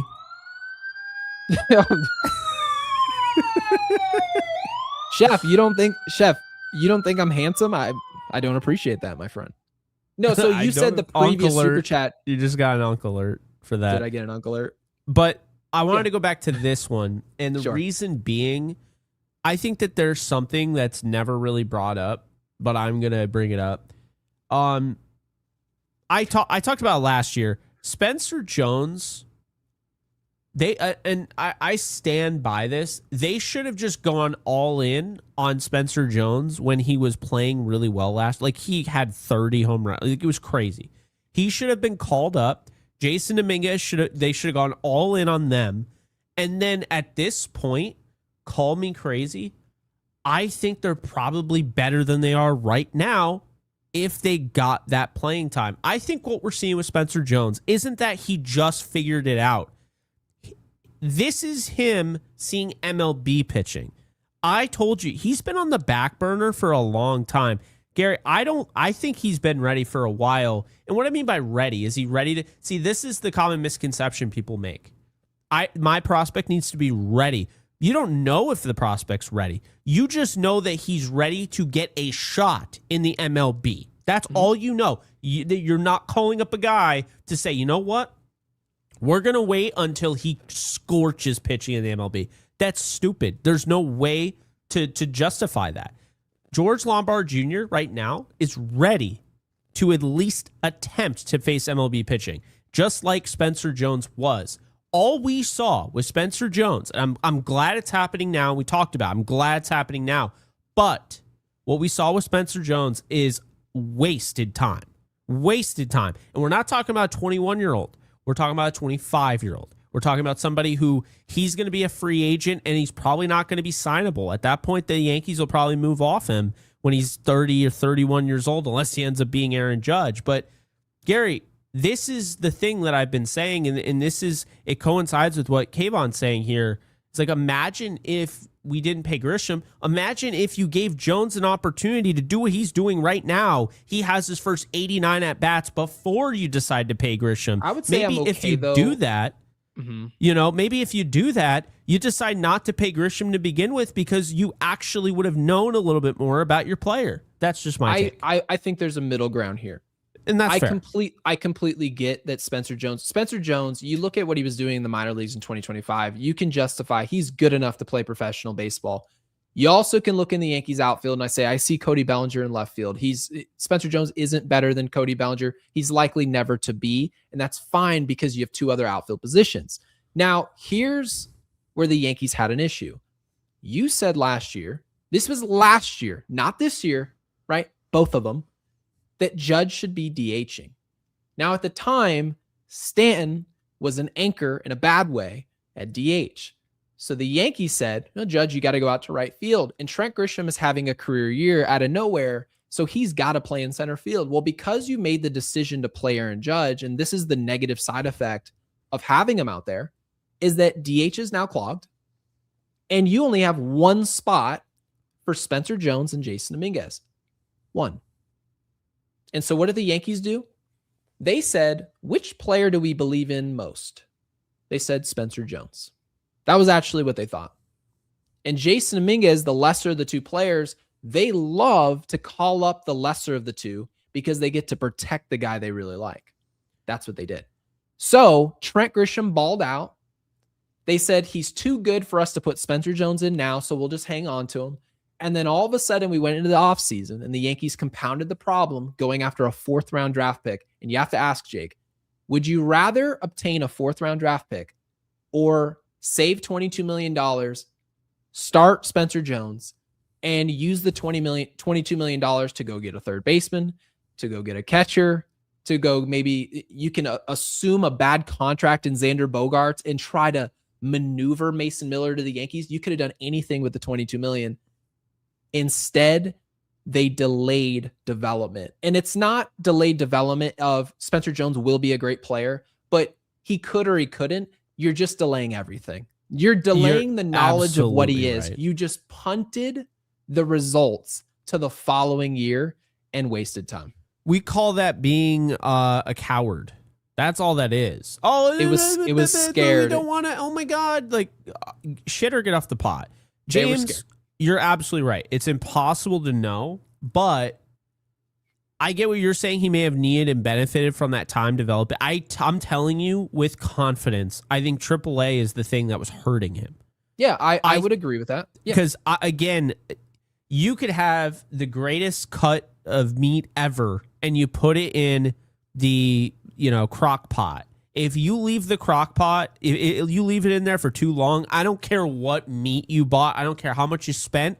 That shit is done. It doesn't taste good. It can only get so tender. Awful. And so once you get to a certain point, It's not getting any better. And it's just going to turn into Jones, freaking ravioli. Luckily, I'll say this about Spencer Jones. They didn't wait so long that it turned into a situation like what we saw from Estevan Florial. Estevan Florial was like an urban legend. Eventually, we got Spencer Jones in the mix, and injuries had to play a role into why we saw him when we did.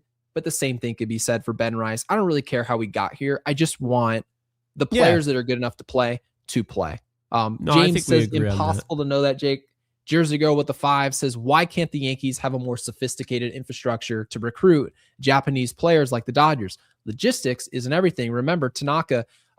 Jersey, I completely get this. But also, Jake, we could have had Murakami.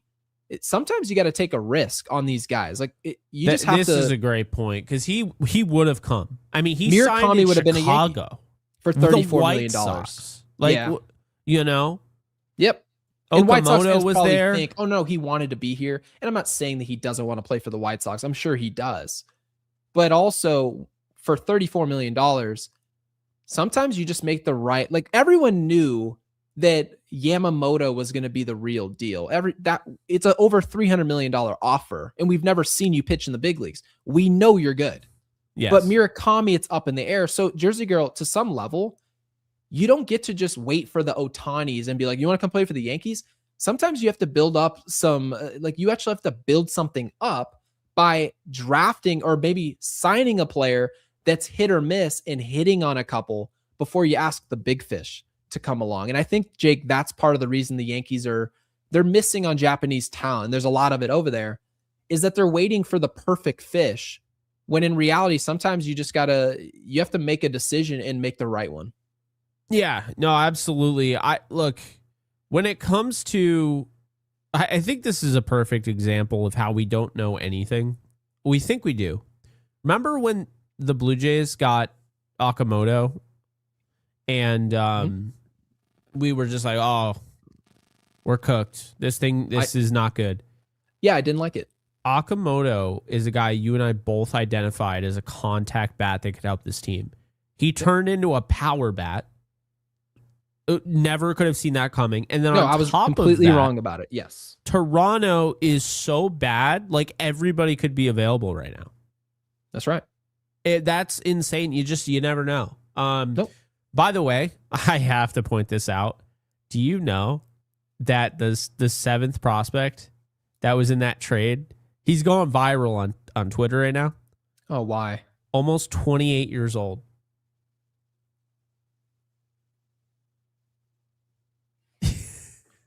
I'm ready to just start playing video games. I'm ready to hit end on the podcast and just get to playing. When's GTA out? Baseball's stupid. I mean, I know you mentioned it and kind of were joking. It really does make me wonder, Jake, if the Tigers are just kind of, you know what? Maybe their best play is, let's force this lockout to happen. Let's force us to go down to the negotiation table. This will do it. So that was rage bait, is what you're saying? That feels like rage bait, Gary. I mean, dude, a 28-year-old prospect. Are you kidding me? By the way, his ERA is like 4. It's over 4. So he's Fernando Cruz, right? We trade for, as a joke, Fernando Cruz. I think when we traded for him, Ryan, was like 34. River Ryan. Good Lord. Anyway, sorry, River, if you're watching this, and if you are watching this, I don't know why you're watching this, but we appreciate it. Yankee fangirl for life. Thank you for the 5.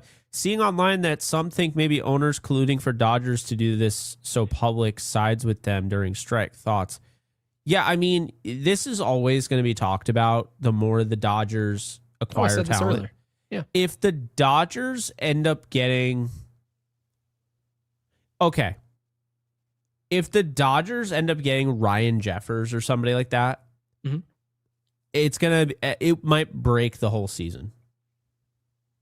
Like, well, I mean, but why does the next thing have to happen? We've already seen the next move and then the next move and then the next move. No. They got Kyle Tucker, they have Ohtani, they have Freeman, they have Betts. No, I know, at but some I'm point saying or another, to this point, the collusion thing. If they get Ryan Jeffers for like a bad package, people are going to lose their minds. But it's like at this point, you should already be technically losing your mind. Well, the Dodgers if the Dodgers depleted their farm system by sending the number 1, the number 3, and the number 8, and we were like, all right, The They fact they gave didn't away have a to get rid ton. of DePaula is insanity.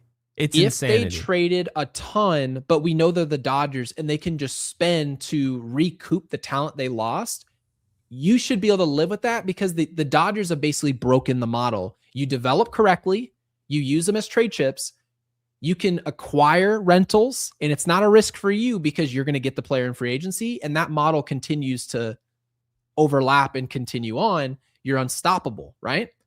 That's what they've done. But now that the Dodgers have made a trade, they literally gave you a wet turd and you gave him Tarek Skubal. And now they're going to go three-peat. And you need to see Ryan Jeffers land with the Dodgers to be like, there might be collusion.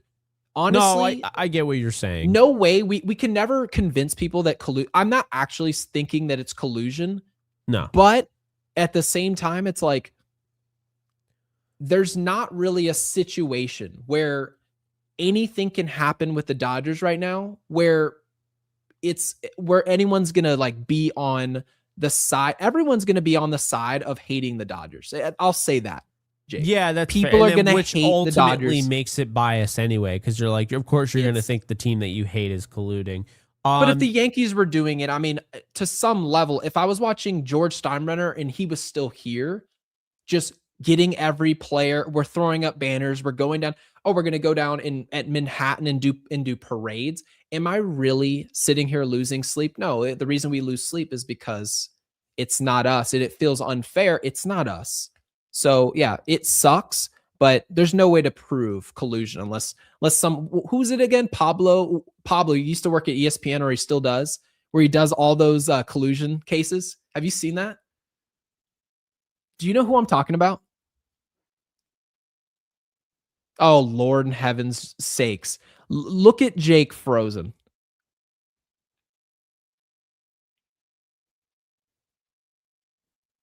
Is everyone seeing Jake frozen right now? Yep. Nah. Well, we'll see you, Jake. He tells me I have bootleg Wi-Fi, but Ninja Hot Dog with the bomb. Again, guys, be sure to subscribe and like the video, hype the video as well. Ninja Hot Dog with 100 that says Ass Man is an awful GM. Nothing's happened yet. I don't think he's a great GM, but we can't criticize him for this deadline. It's not over. He failed with Soto. I think Soto failed Soto. You offered $775 million for a 16-year contract. That should have been enough to acquire the services of Juan Soto, which in theory was a discount to come back. But when you get $775 million as a discount and you don't want to come back to the Yankees, is that really a Brian Cashman problem? I tend to disagree. Yamamoto, that I agree with. The fact that we didn't even get to $300 million, we got outbid by the Dodgers by $50 million plus a signing bonus. You're just not going to get the player, regardless of if he wanted to play for the Dodgers or not. He's not coming here. That was a miss. Skubal, I can't believe I saw the package I saw and we couldn't outbid that. It's pretty ridiculous. Castillo, who I saw was traded to the Chicago White Sox, big deal for them. Harper, Machado, yeah, you can definitely go back, etc. The farm is mid at best, giving us very little to work with. I'm sick of seeing the same mistakes every year. At this point, I don't want to watch once Judge retires because we have nothing going for us. The Yankees are going to always find ways, whether Judge is here or not, to replenish talent. That's the one thing that they've always been able to do. The problem with the Yankees right now is the lack of a ceiling. I've got a problem with that. And the lack of risk taking. If you can criticize Brian Cashman for anything, it's going to be his inability to assess when should I take what's considered an unnecessary risk and go for it. Well, when the Dodgers, hey, welcome back in, Gary. You should have seen I was talking to you and I made a whole great point and I looked you dead in your face and you were like, I said, well, he's either frozen or he's having a stroke. We did see Tarek Skubal join a 2-time champion. He may be having a massive stroke. No, I had one of those stupid, like, the power went out for a split second, which shuts everything off. It's like, even though it went off for a second, you still lose everything. It's, well, we're here. We're back. Well, welcome back. I love doing that. You know, That never happens when you have 80 people in here, like on a dead night. It always happens when you have like 500 plus people, or like 1,000 or 2,000. That's when that'll happen. It's unreal. No, each and every time. Absolutely. J Span, thank you for the 2. Says, give us a revised trade deadline prediction. I actually really like this. So, Jake, now that we know Tarek Skubal just sold for 2 bags of peanuts in a 28-year-old prospect, what's your prediction now for Brian Cashman over the next 40 plus hours? What gets done? Not what would you do or what would Gary do? What in the end is our prediction for what gets done? This is a great question. Let's start off. Okay, looking at the Yankees prospects, I'm going to say the Yankees are going. I don't know if it's wishful thinking or what, but I kind of been leaning towards them getting Arias. And I would say I don't think they'll have to trade anybody really expensive. I think they go with Lalane in at 5th prospect. Did someone tell you it's Lalane? Because I could have sworn it was Lane. I thought it was Lalane, and then everyone yelled at me that it was Lalane. Oh, interesting. Not Alani. And now Big Dick Hedrick says it'll be Otto Lopez, who again has control. So that would be a Brian Cashman pickup. That would be a Brian Cashman pickup. I think it's good. Dire with offense that I think Brian Cashman is going to go for who gives me the best bang for my buck. And going out and getting Arias, he fits when you have a fully healthy lineup. He fits the lineup perfectly. He can be your 2-hitter. I wouldn't want him leading off, Gary. He could be your 2-hitter, or he could be your 3-hitter, or he could be your 4-hitter. Like, he can really help out when you have guys on base. That's what you want him for. I'm going to say they get Arias. I'm going to say they trade Lalane. I'm going to say they trade Alan Facundo. I don't know how to say his name. Okay. The 8th prospect. And I'm going to say that they trade Corey Jackson, the 12th prospect. And I know that sounds like a lot, but it's so essentially they only trade one top 5 guy. Now, this is a rental. I actually think Robbie Ray is going to come with him. Okay, so you're talking Robbie Ray. You're talking Luis Arias. Are there any other moves that happen offensively?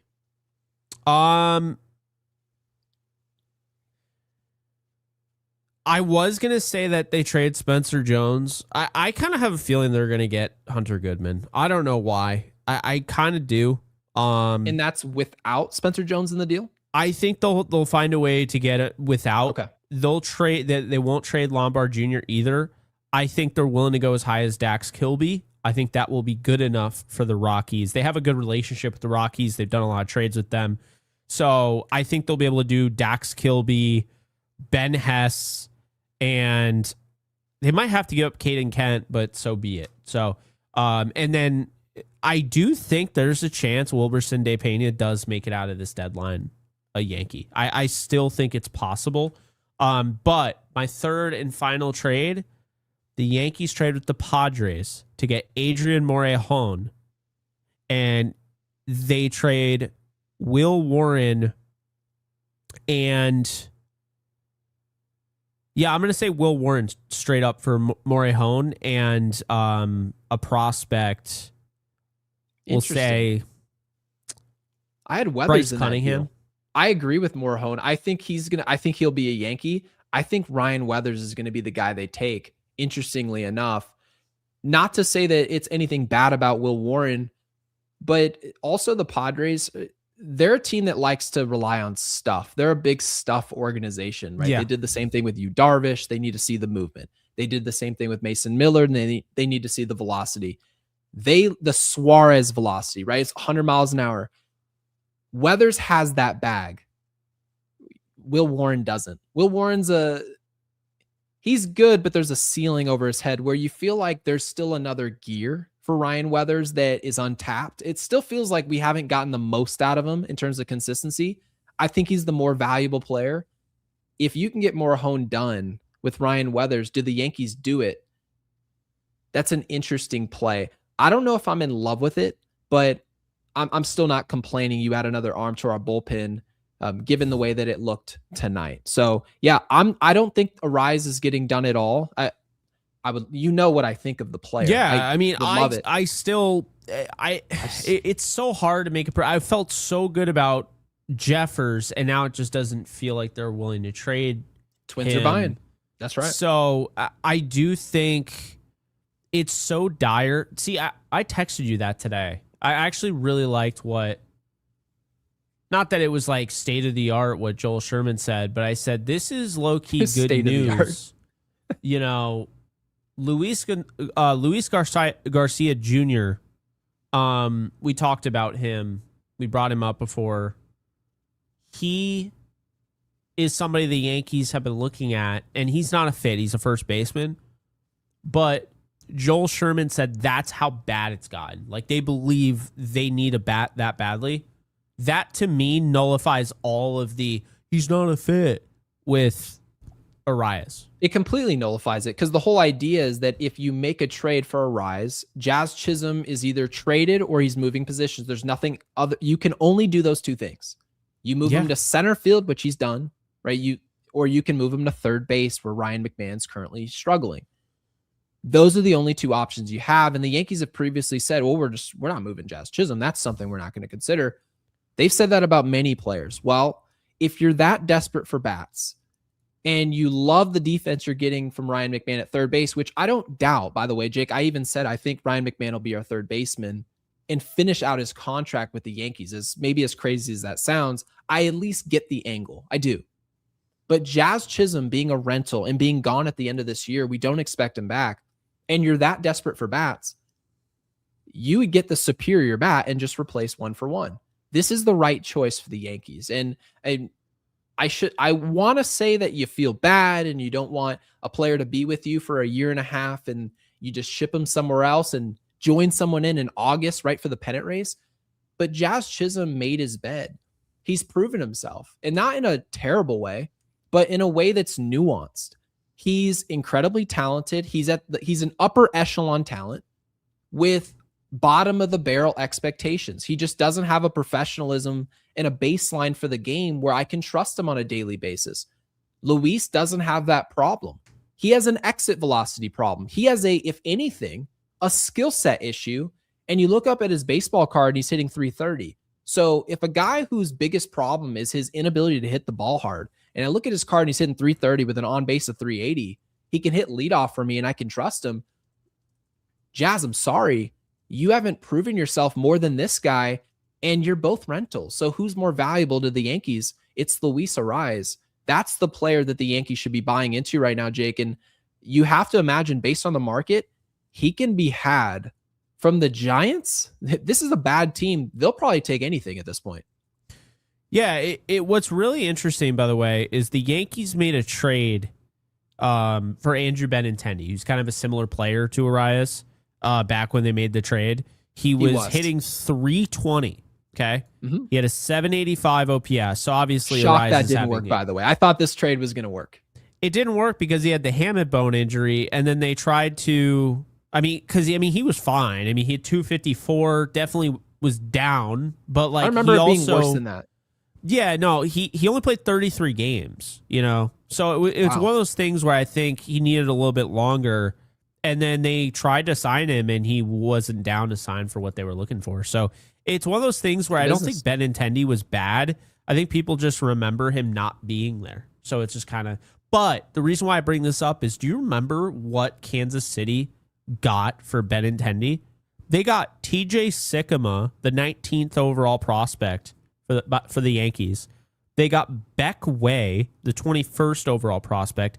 And they got Chandler Champlin, who wasn't even ranked. Now, he climbed up the Royals' top prospect rankings over the course of time. Well, let's take a look at those guys. Let's take a look. TJ Sikkema, what's going on with him? Because, I haven't looked at this in a while. So, all right. So, he is currently, he's 28, and it doesn't appear he's driving playing for baseball Uber anymore. He is, yeah. He is selling insurance. Yeah, he's not playing baseball currently. So he's out. Okay. That was the headline of the deal, mind you. Beck We're not off to a good start. Beck Way. Let's see here. Mind you, the reason why I bring this up, rental, contact, not a lot of power, 320 bat. Sound Down familiar? value. Yes, so it does. Then you have Beck Way, who actually is pitching this year for Kansas City. He is in their, well, he started, did he start a game? Yeah, he started a game. He's pitching out of their bullpen. He has a 3.86 ERA. Not bad. You found somebody. And then, what is it? Chandler Champlain? Jake, we're also running against the Tampa Bay Rays, who are not aggressive whatsoever on the trade market. They're not. And the Boston Red Sox. They traded away Jose Caballero last year for, oh God, what was it? I can't remember. Pereira. So, there we go. So technically speaking, even Tampa could very well get a rise, but the package shouldn't be heavy. There's no way you look at the package that Tampa ends up giving up. Champlain, by the way, like, oh, we couldn't have is done that. 27 and still in AAA. So the Yankees still won that trade, despite the fact Benintendi only played 33 games. I stand by that. Yeah, no, you're completely right. Mark, we appreciate you for the 5. Well, we know his name's Mark. Everyone's like, wait, his name is Raging Pianist. No, it isn't. He left a voicemail the other day. I don't know if he knows that we're not doing voicemails anymore. No, he probably is just learning that. He's like, where's my voicemail? But Mark, we do appreciate the 5. Says, is the 2027 season going to happen? I have my doubts after the Scooble move. The owners don't want to spend, and they won't budge when it comes to a cap. Well, for one, both sides have something to lose, and no one loses more if a season doesn't happen than owners. So everyone thinks that the players are, well, what are the players going to do? Well, majority of the players are wildly underpaid. Take a look at the minor leagues. The minor leagues has a different CBA, and Brian Bashman helped, obviously bring that to the forefront in our live section. So thank you, Brian, for doing that. The minor leagues continues on. Those dudes are underpaid jabronis anyways. They don't pay those guys jack outside of their signing bonuses. International, same deal. But Jake, guys like Juan Soto, these guys with big contracts, they can live without getting paid for a year. But these owners are in line to make more money than any of these players. So this whole idea that they're not going to budge because of a cap. Well, the players look at it and say, well, we have less to lose and we're not going to give you a cap. So it's a matter of who has more to lose, and that's the owners. That's why, Mark, I think we're going to have a lengthy lockout. We're going to still play next year, but me and Jake agree it's going to be a shortened type of COVID season, 60, 70, 80 games, where the owners are going to realize we're probably not going to be able to get a cap going, but there needs to be a happy middle ground where we figure out a way. Maybe you shorten the max length of contracts, right? Give some owners some of the things that they're looking for. Maybe free agency happens a little sooner for the players so they can give an inch over there. But Mark, we're not happy about the Tarek Skubal trade either. The Dodgers, they didn't make it hurt getting him over there. People are going to be pissed off. There are going to be plenty of fans that say the Dodgers are ruining the game, and I get that. But at the same time, you also have to acknowledge the players are in a power position somewhat where the owners, in a way, they don't get to just start the baseball season and say there's going to be a cap or else. Well, if there has to be a cap, then I guess we're not playing. That's a good point. Mark, we appreciate it, man. Jake, we should be the replacement players. Remember the replacement refs in the NFL? They'd be like, we're going to have the Yankees Unloaded and other Yankees podcasters just play for the Yankees. It's ridiculous. No players. We sign our own CBA. Would you do that, by the way, if the Yankees said, yes, we're going to sign a new CBA and we're going to have open tryouts. No professional baseball players who have signed in their careers. I wouldn't make it, but I would absolutely try out. How funny would that be? Like, people are playing at Fenway Park. They're playing the championship series with like random jabronis who have never played baseball. Oh my God, it'd be so bad. Stock up. What's his face? I can't remember his name. Wow, great point. You're like, stock up. You didn't give us anything. I can't remember his name. You know him.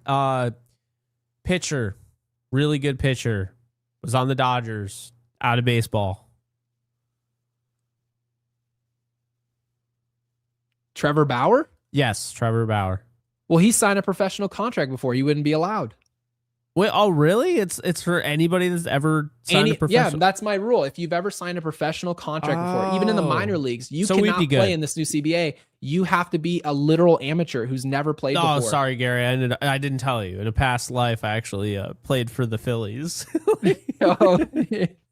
Their minor league system. Thank you, Mark. We really appreciate this. He says, Billy Crystal, you're now the starting right fielder. Will Ferrell will play second base. Did you watch the Billy Crystal at bats? Yes. Are you kidding me? It was great. Yeah, it was amazing. No, it's hilarious. People were pissed about that, by the way. They're like, a young player could have taken those at bats. I'm like, shut up. Have some fun. Shut up. Yeah, Kayvon, thank you for the 279. He says that's why they had to give up Scooble. Yeah. That's all they had to give up for Scooble. Yeah. Oh, I'm sorry. Yeah, no, the Tigers I honestly think baseball should hate the Tigers more than the Dodgers. I agree. That's my take. Because the Dodgers are the one to agree with that. Yeah. Come on. John Fury, thank you for the 7. Miguel Cabrera, Cliff Lee, Garrett Cole, Verlander, all moves the Yankees could have made, but chose to hug prospects. Yeah. I mean, hey, it's fair. I definitely feel like this is a better crop of prospects, but I also feel like there's a vision to a degree. They don't just keep drafting pitchers just to eventually stack their rotation and bullpen. They're going to trade most, if not all, of these guys. Let's get hopefully to prize they picks, prove by that the way. right. And let's make them prove that vision correct before we give them their flowers, because they might just hang on to them. We never know. Yeah, but John, that is absolutely true. So tomorrow, Garrett Cole is on the mound against Colin Ray. We got more supers. We'll get to that after, but we are going to get to prize picks here, which I had it all set up and now it's all ruined because, we had to pull up a tweet. Oh, that's right. You disappeared. That's right. Yeah, no, I got Thanos snapped. Mm-hmm. There it is again, right? Awesome. That was quite the departure you had. I know. All right, cool. Sick. Love that. All right, Garrett Cole. Is he striking out more than 3? I think so. Yes, he is. Thank you, sir. I don't know why you answered that like you were in the government and you were in a hearing. Yes. Yes, he is. I will now. I don't recall. I plead the 5th. I will now claim my time. Mm-hmm. Let me claim my time. Sorry, I had to. All right. So hits. We got PCA. I don't even know what we did. I just know we didn't make money today. I'm done picking Cubs. I don't want to pick anyone on the Cubs. No, I'm unless but it's I mean K. Spencer Jones, he's heating up. I don't want to get carried away. Let's take Spencer for a hit. Yeah, he had 2 hits.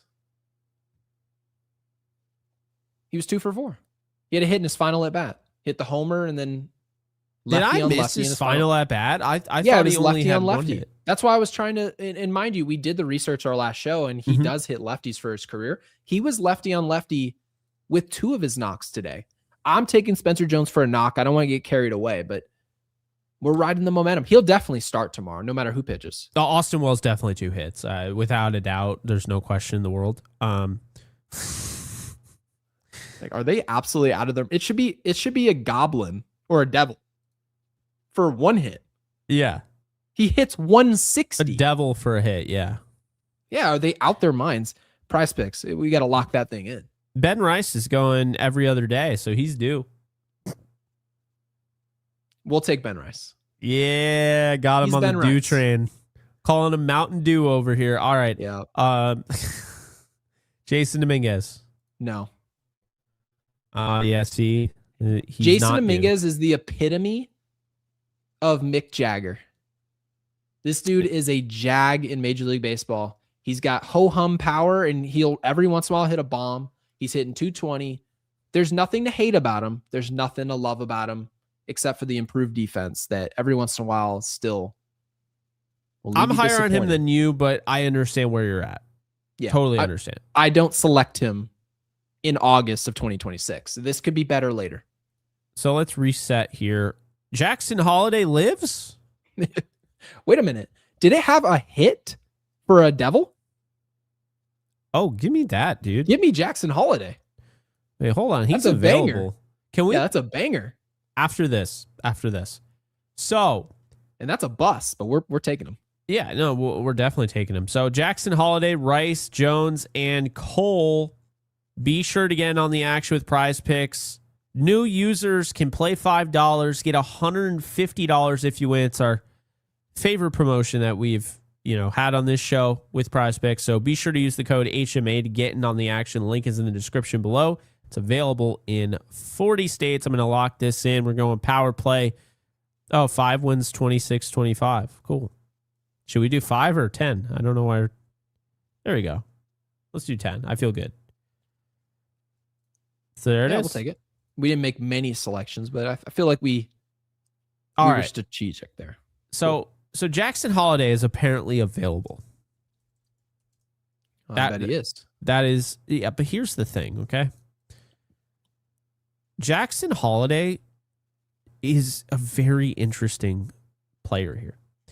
Why is he interesting to you? He's 22. He'll be 23 in December, okay? Mm-hmm. And Holiday is not terrible. Like, that's the thing is, like, people are, he's a bust, right? He didn't become great. He's 22 and he's having his best season yet, like significantly better than any season in the past. And if you're an OPS plus fan, which I'm not, I think it does actually tell a story here. 63 his first year, 95 his second year, and this year 118. So I do think the on base percentage has gone from 255 to 314 to 367. The strikeouts are down. And then on top, I mean, he struck out 140 times last year. He struck out 44 times this year. 242 last year after starting 189. This year, 261, 768 OPS. Last year, 690, 565 before that. This is a player that's getting better. I don't know why he's available. I would call if I'm the Yankees, 100%. This could be a backup plan if you call and Arise lands in, right? If he ends up landing in Tampa, he ends up landing in Boston. Yeah. Those are my first options, right? Otto Lopez, great option. Definitely first choices. And obviously the talent this is upper echelon talent. But you can spin the block and say a Jackson Holiday might be a way to really improve the infield in an unorthodox way. You're talking in division, you're talking about a 22-year-old player, but this is also control. This guy has control behind him. And that's something that Brian Cashman really cares about. So Jake, yes, is he a bust? He absolutely, up until this point, he wasn't supposed to be a league average player. Just the same way that, to be fair, Jason Dominguez is a bust. He's still a decent baseball player. He wasn't supposed to be decent. He was supposed to be elite. So when you have LeBron James type expectations, Michael Jordan's coming out of UNC, you don't get to be a league average basketball player and call it good. If Michael Jordan had become an average NBA player, it would be a bust situation. Not a literal like a Kwame Brown bust or a Jamarcus Russell bust, but still there's certain expectations, and unfortunately you're forced to live up to those. And Jackson hasn't done that so far. But Jake, I like the numbers you brought up. He's not as bad as people think it's not as bad as people think he is. What are those splits? So his runners in scoring position, he has a 233 bat, only 30 opportunities, by the way. Right. 233, but he's got a 409 on base. He has a 842 OPS. And then with with men on base, 250, 392 on base, and you have a 792 OPS. And I like what I saw here. I'm high on Jackson Holiday. I think they should literally call right now and get him. I'm not kidding you. Jackson Holiday in his last 17 starts is hitting 404 with a 984 OPS. I am on the phone right now. 522 on base percentage his last 17 starts. On the phone right now. Get me him. Do you see that you're sitting there talking baseball right now, and I have the worst hangnail that's ever lived, and I sit there and I went like this, and the whole thing just flipped right off my hand, and it went onto my lip, and the whole comment section is like, Gary, you got something on your lip. You got something on your lip. You're dude. Oh man. Hold on. Hold on. This is nuts. I just gave you the best, and then you just hit me with the nails. So jail. Oh, I didn't hear a word you said. I was so lost. This could have been the most well-rounded argument you've ever made, other than your home run take, which was my favorite take of 3 years, easily. I didn't hear a word of it because I'm sitting there. Yeah. Jail. You go right to jail right away. Yeah. You ever I'm see telling that? you, I didn't see it. And I don't think anyone heard you either because they were sitting here talking about my lip. So, Oh my God. All right. No, we're not doing Lips Unloaded. Anyway, but great point, Jake. you didn't even know what it was. I know, but you said it was good. Yeah. So anyway, he's got an OPS over 800 Okay. on base and runners in scoring position. But his last 17 starts, he's hitting 404, a 522 on base percentage, and he has a 984 OPS. I'm telling you, if I'm Brian Cashman, I'm looking at Anthony Volpe and I'm saying, man, they're calling this guy a bust, and he's going to be 23 in December. I am sending Anthony Volpe to Asgard, and I am going and getting myself Jackson Holiday, and I am going to go knowing that he's already moved to second base. I'm getting him as my long-term second baseman. I'm going to have George Lombard Jr. at short, and that's that. And by the way, what happens to Luis Ariz, by the way? Is this like a either or? Yeah, this if they get Jackson Holiday, I'm all in. I'm telling you right now, I see a player that I think this is how it goes at the deadline. You take advantage of teams that aren't where they want to be, and then they feel like they have to sell. You don't have to sell. We were just talking about the best time to sell is the winter. I'm telling you right now, the Orioles are horrible. They are a horribly run franchise. They actually have no clue what they're doing. This guy should not be available. That is giving up. This is the number 1 overall pick that you've sent down. He's come up. He's gotten better progressively every year. Okay, the talent is Volpe there. has never looked this good, ever. Which is why, by the way, Volpe was at the bottom of the first round. And not to say that that's not incredibly difficult to do. It is. But he's not a great fielder. There's a talent difference between being drafted at the bottom of the first and the top of the first. Jackson Holiday has natural ability that Volpe can't replace. Yeah. Now, he hasn't put it together at the clip that Baltimore really needs. And also, there's another element to this, Jake, is that Gunnar Henderson isn't the same player right now. No. And so when other players that make a lot of money or have a lot of expectation on the team, and the team doesn't play the way they're supposed to, a lot of really good players in baseball history end up on other teams because that team is just really playing around. Like if you really look at, I mean, Jake, you can look at my dad's career. He's playing for the San Diego Padres. You have one bad owner, and next thing you know, you end up in LA, right? You end up in Atlanta. Things just kind of bounce a certain way, but not every time a good player goes to another team is it just because that player sucks. It could also be other things in play. And I think Jackson Holiday, he's considered a bust, but if you really peel it back, as bad of a way as the Yankees offense is, we have much worse young players on our roster today than Jackson Holiday. I'll take that trade. But first, let's try to go get the bigger fish. And if it comes to this, then I'm not going to complain about Jackson Holiday. And if we see it, please hold us to it. It should be a positive spin to that episode. It's not that bad. But I will also tell you straight up. Yeah. I'm not telling you he's going to be a superstar.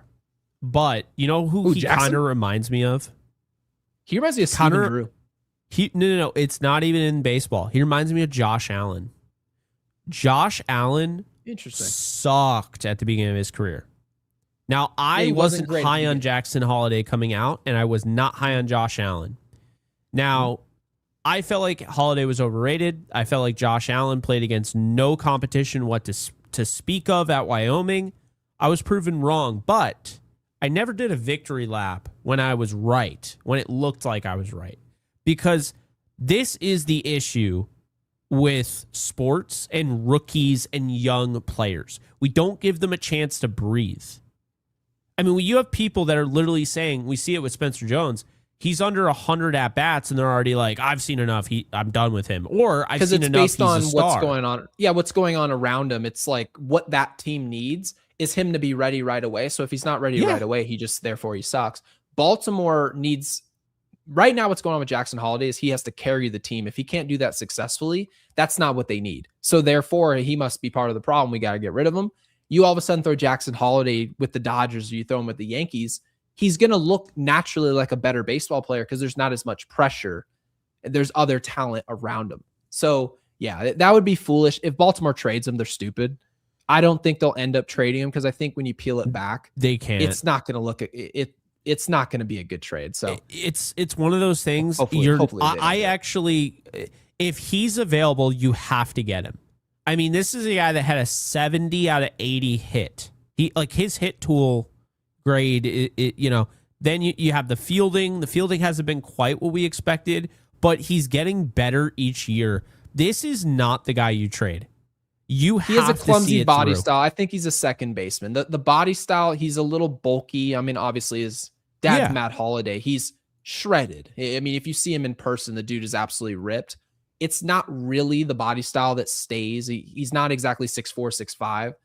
So it's not the length that caused him to go to second. It's more so the agility, right? The agility that's clearly needed at shortstop that you see from an Ellie, right? That you see from a lot of these shortstops in the game where they can move laterally.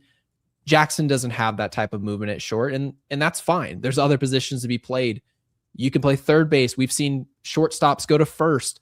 It's happened before, and I think second base is the spot for him, and he just focuses on offense. But John Fury, thank you for the 279. Says, report Padres showing interest in Warren and Weathers. See, my mom is just going to rebuke this entire report because she does not want Will Warren. My mom has been steadfast that she does not want Will Warren, and she's made a point. She doesn't want him. So I mean, that's if fine. Will Warren ends up in San Diego, it's not going to be a good time. I'm just going to be honest with you, is a relief pitcher. He's not Mason Miller. So as much as I love him, you can absolutely get him for Will Warren and some players. Like it won't be that hard. I couldn't agree more. I clicked the wrong thing. So disregard. It happens. Vodovech trick. Is this a spin on Alex Ovechkin? Thank you for the 440 joules. He says Uncle Alert. So I saw his 700th goal in person. Did you really? Yeah. That's actually really cool. Yeah, against the New Jersey Devils. That's actually really cool. I like the Devils, so I went there. I have never seen a player age more than Alex Ovechkin from his rookie year to now. He looks that beard 70. is white. He looks 70 years old. He could play Santa Claus at a mall. Didn't he sign a 2-year deal? Like, what are we doing? When I saw him score, I mean, I was really happy. I mean, Jaromir Jagr, didn't he play until he was 48? Yeah. Everyone's just Julio Franco now. I literally saw Alex Ovechkin. I was like, oh, dude, he literally looks like a 75-year-old man. He's clearly going to retire after this. And they're like, no, he's ready to play. Yeah, those hockey players, they're different, man. So Jay Span, thank you for the 10 joules. He says hiding, which we have no idea what that means. That could mean Brian Cashman's hiding. And Mark with the 6 joules says chili. Dude, this is hilarious. I love this. We got ridiculous. 750 joules. Let him cook. By the way, I'm just going to say that came up when I was having a rant about something. I don't remember what it was, but I know that he was telling me to let me cook. Yeah, I saw that at the beginning. Yeah. I don't know what it was. I cook a lot, so, you know. I saw that too. I made a quiche the other day. I cook a lot. This is true. I'm going out to eat. But Ovechkin, thank you for the 80 joules. He says clock it, which is a new school thing. I think it's this or it's one of them. No, clock it is the Matthew Stafford meme. You ever see that? No, that's not what it is. No, I know, but it probably came before this thing. Because it was when they not to go to the Super Bowl, to go to the NFC West, the NFC Championship game. He threw the bomb against the Bucks, and I have no idea. He ended up becoming a friend of mine, and this Lions fan was like, "Clock it, clock it, clock it," and he went viral, like he went crazy because he was rooting for Stafford. Yeah, I don't know. I'm sure this Clock It is I know. The dating show Clock It. Oh, I don't know. I don't know about that. The Hailey Bieber. Yeah. So we really appreciate it. Who the hell's that? I don't even know what that is. You don't know who Hailey Bieber is? That's Justin Bieber's wife. So how does she impact my life? Well, she doesn't impact your life, but she's obviously very famous and she does the Clock It, and young people are really moved by famous people doing gestures. Does she have like a podcast? No, but she probably has about 200 million followers. What does she do? She has like a makeup line. I mean, this isn't makeup line. This isn't that's Sephora fine. Unloaded. But yeah, she's very famous and famous enough to marry Sephora Unloaded. Brian Bashman, thank you for the 2. She better be a business owner the way you're talking about her. She is a business. She's a billionaire. So to be fair, she's richer than Justin Bieber. Brian Bashman with the 2 says the collusion is with the prospect ranking system. How did a number 7 ranked prospect is 28 years old? I just don't even think that's physically possible. So I don't care who you are. That doesn't even make sense. So Spencer Jones graduated almost instantaneously when he got called up, but then like the 28-year-old is no, he's fine. 4 ERA, by the way, the 17th prospect, 4 ERA. I feel like they had a really high grade on Zaire Hope, and I feel like that's probably why they feel like this is a great turnaround. But it's not. It's a terrible the trade package. Absolutely. Hope is going to probably end up being decent, but he's not going to be good enough to justify this. And we talked about this off air. I just realized we didn't get this on the record. When the Dodgers make a trade, they trade a prospect, they're almost every single time correct. I think the only time they were wrong was trading Yordan Alvarez for Fields. I didn't even know who they got. We just talked about him yesterday. Josh Fields. Oh, yeah. That was a bad trade. That was a bad trade when it happened. I mean, technically, they were like, Yordan won't become anything. But that's Josh Fields. That's a bad trade. And Scott Ross says that this Tarek Skubal trade makes the Luka trade look good. I guess in hindsight, I feel like there was definitely collusion going on in Dallas, where they're like, oh, you make this trade to the Lakers and we'll give you the number 1 overall pick. Yeah. Dallas had a less than 1% chance to get that pick, and they get the pick. Well, let's be honest here. It didn't happen. The freaking... The lottery is the most rigged event in all of sports. It's so bad. LeBron James goes to Cleveland. No way. And then LeBron James leaves Cleveland, and they immediately are like, oh, you get Kyrie Irving because we feel bad. No, we didn't give him to you. It just happened. And it just happened. It just matter of fact, like Derrick Rose going to the Bulls. And it also just so happened that Cleveland got the number 1 overall pick the year before LeBron came back to the team so that they could trade Wiggins to get Love, right? Patrick Ewing and the Knicks. It's all complete nonsense. It never happened ever. But Scott, thank you for that. Alex with the 10 Jules says press F. That's a very Alex Jules comment. Yes, it is. And Alex again with the 5 says Jake's power went out because Cashman is sucking up all the electricity in New York. Looking up all the trades he was never going to make. No, Brian Cashman has to have some super sleeping bag that's has electricity, air conditioning, and whatever have you. He needs to unzip that damn thing. He hasn't done anything in 6 months. But Alex, we appreciate it. Jay, take me a rise or Jackson Holiday. Yeah, I'm not going to ask for Jackson Holiday, but I see your point. J-Tank, thank you for the 5. Says, people say Jones is Gallo 2.0. I don't see why he can't be closer to Kyle Schwarber, but with a great glove and speed. Love the show. Thank you, J-Tank. We really appreciate that. Jake, I agree. What did I say before the show? Who did I compare him to? I said, not just Kyle Schwarber. Didn't I say he was a Diet Coke Kyle Schwarber, and that's okay? Yeah, but you also then led with, hey, Kyle Schwarber's also probably close to a Hall of Famer at the end of his career. So if you're a bad version of a might be just short of Hall of Fame guy, that's pretty good. So Jay, to your point, I mean, I definitely think in the middle. I think Jones is going to be a star. I see he cares about the little things, and I just don't see that from a lot of these guys. The hustle to get to that base. First off, we talked about he was safe. That the not error again. If it was Anthony Volpe, it would have been a base hit. But the whole thing there, it's just, to me, the hustle aspect. He's not just this gargantuan man who just, I hit ball with big stick. No. This guy is the fastest player on this team. That, to me, is very telling. He cares about every aspect of baseball. I think you can get off your point that if somebody doesn't think that Spencer Jones is going to be a good player, you can make that take. But comparing him to Joey Gallo as a means that he's one-dimensional is inaccurate. You could be a bad baseball player and I see it all the time. You could be a bad baseball player and you still make the attempt to be athletic and all these other things. Joey Gallo quite literally was on the field to do one thing. He's going to stand out in the outfield, try to get good jumps and make strong throws. He has all the tools to do those things. Great. That's on defense. Offensively, there's nothing to his game other than walking or hitting a home run. His entire objective has nothing to do with anything else other than those two things. And that's what it'll be. Spencer Jones has a lot of strikeouts in his game. That's a fact.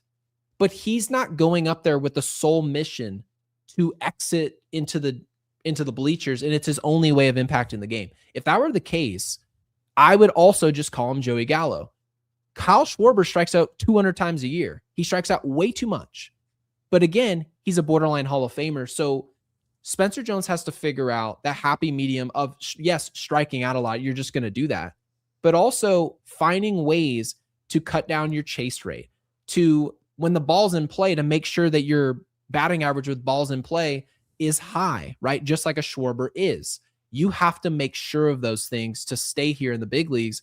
Spencer Jones isn't Joey Gallo 2.0. He's just not close to that. He might not become a great baseball player.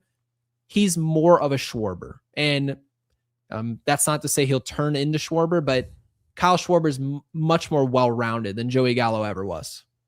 Yes, I think you nailed that. Dude, I got to turn Twitter off, even though it helps. I got to turn it off when we're podcasting because it automatically goes like on another screen. On your computer? Yeah, I thought there was just a mega trade because it just popped up and it had the breaking and everything. Mm-hmm. It was Kelsey Plum. She just got traded 4 minutes ago. Kelsey Plum was traded? Oh, my goodness.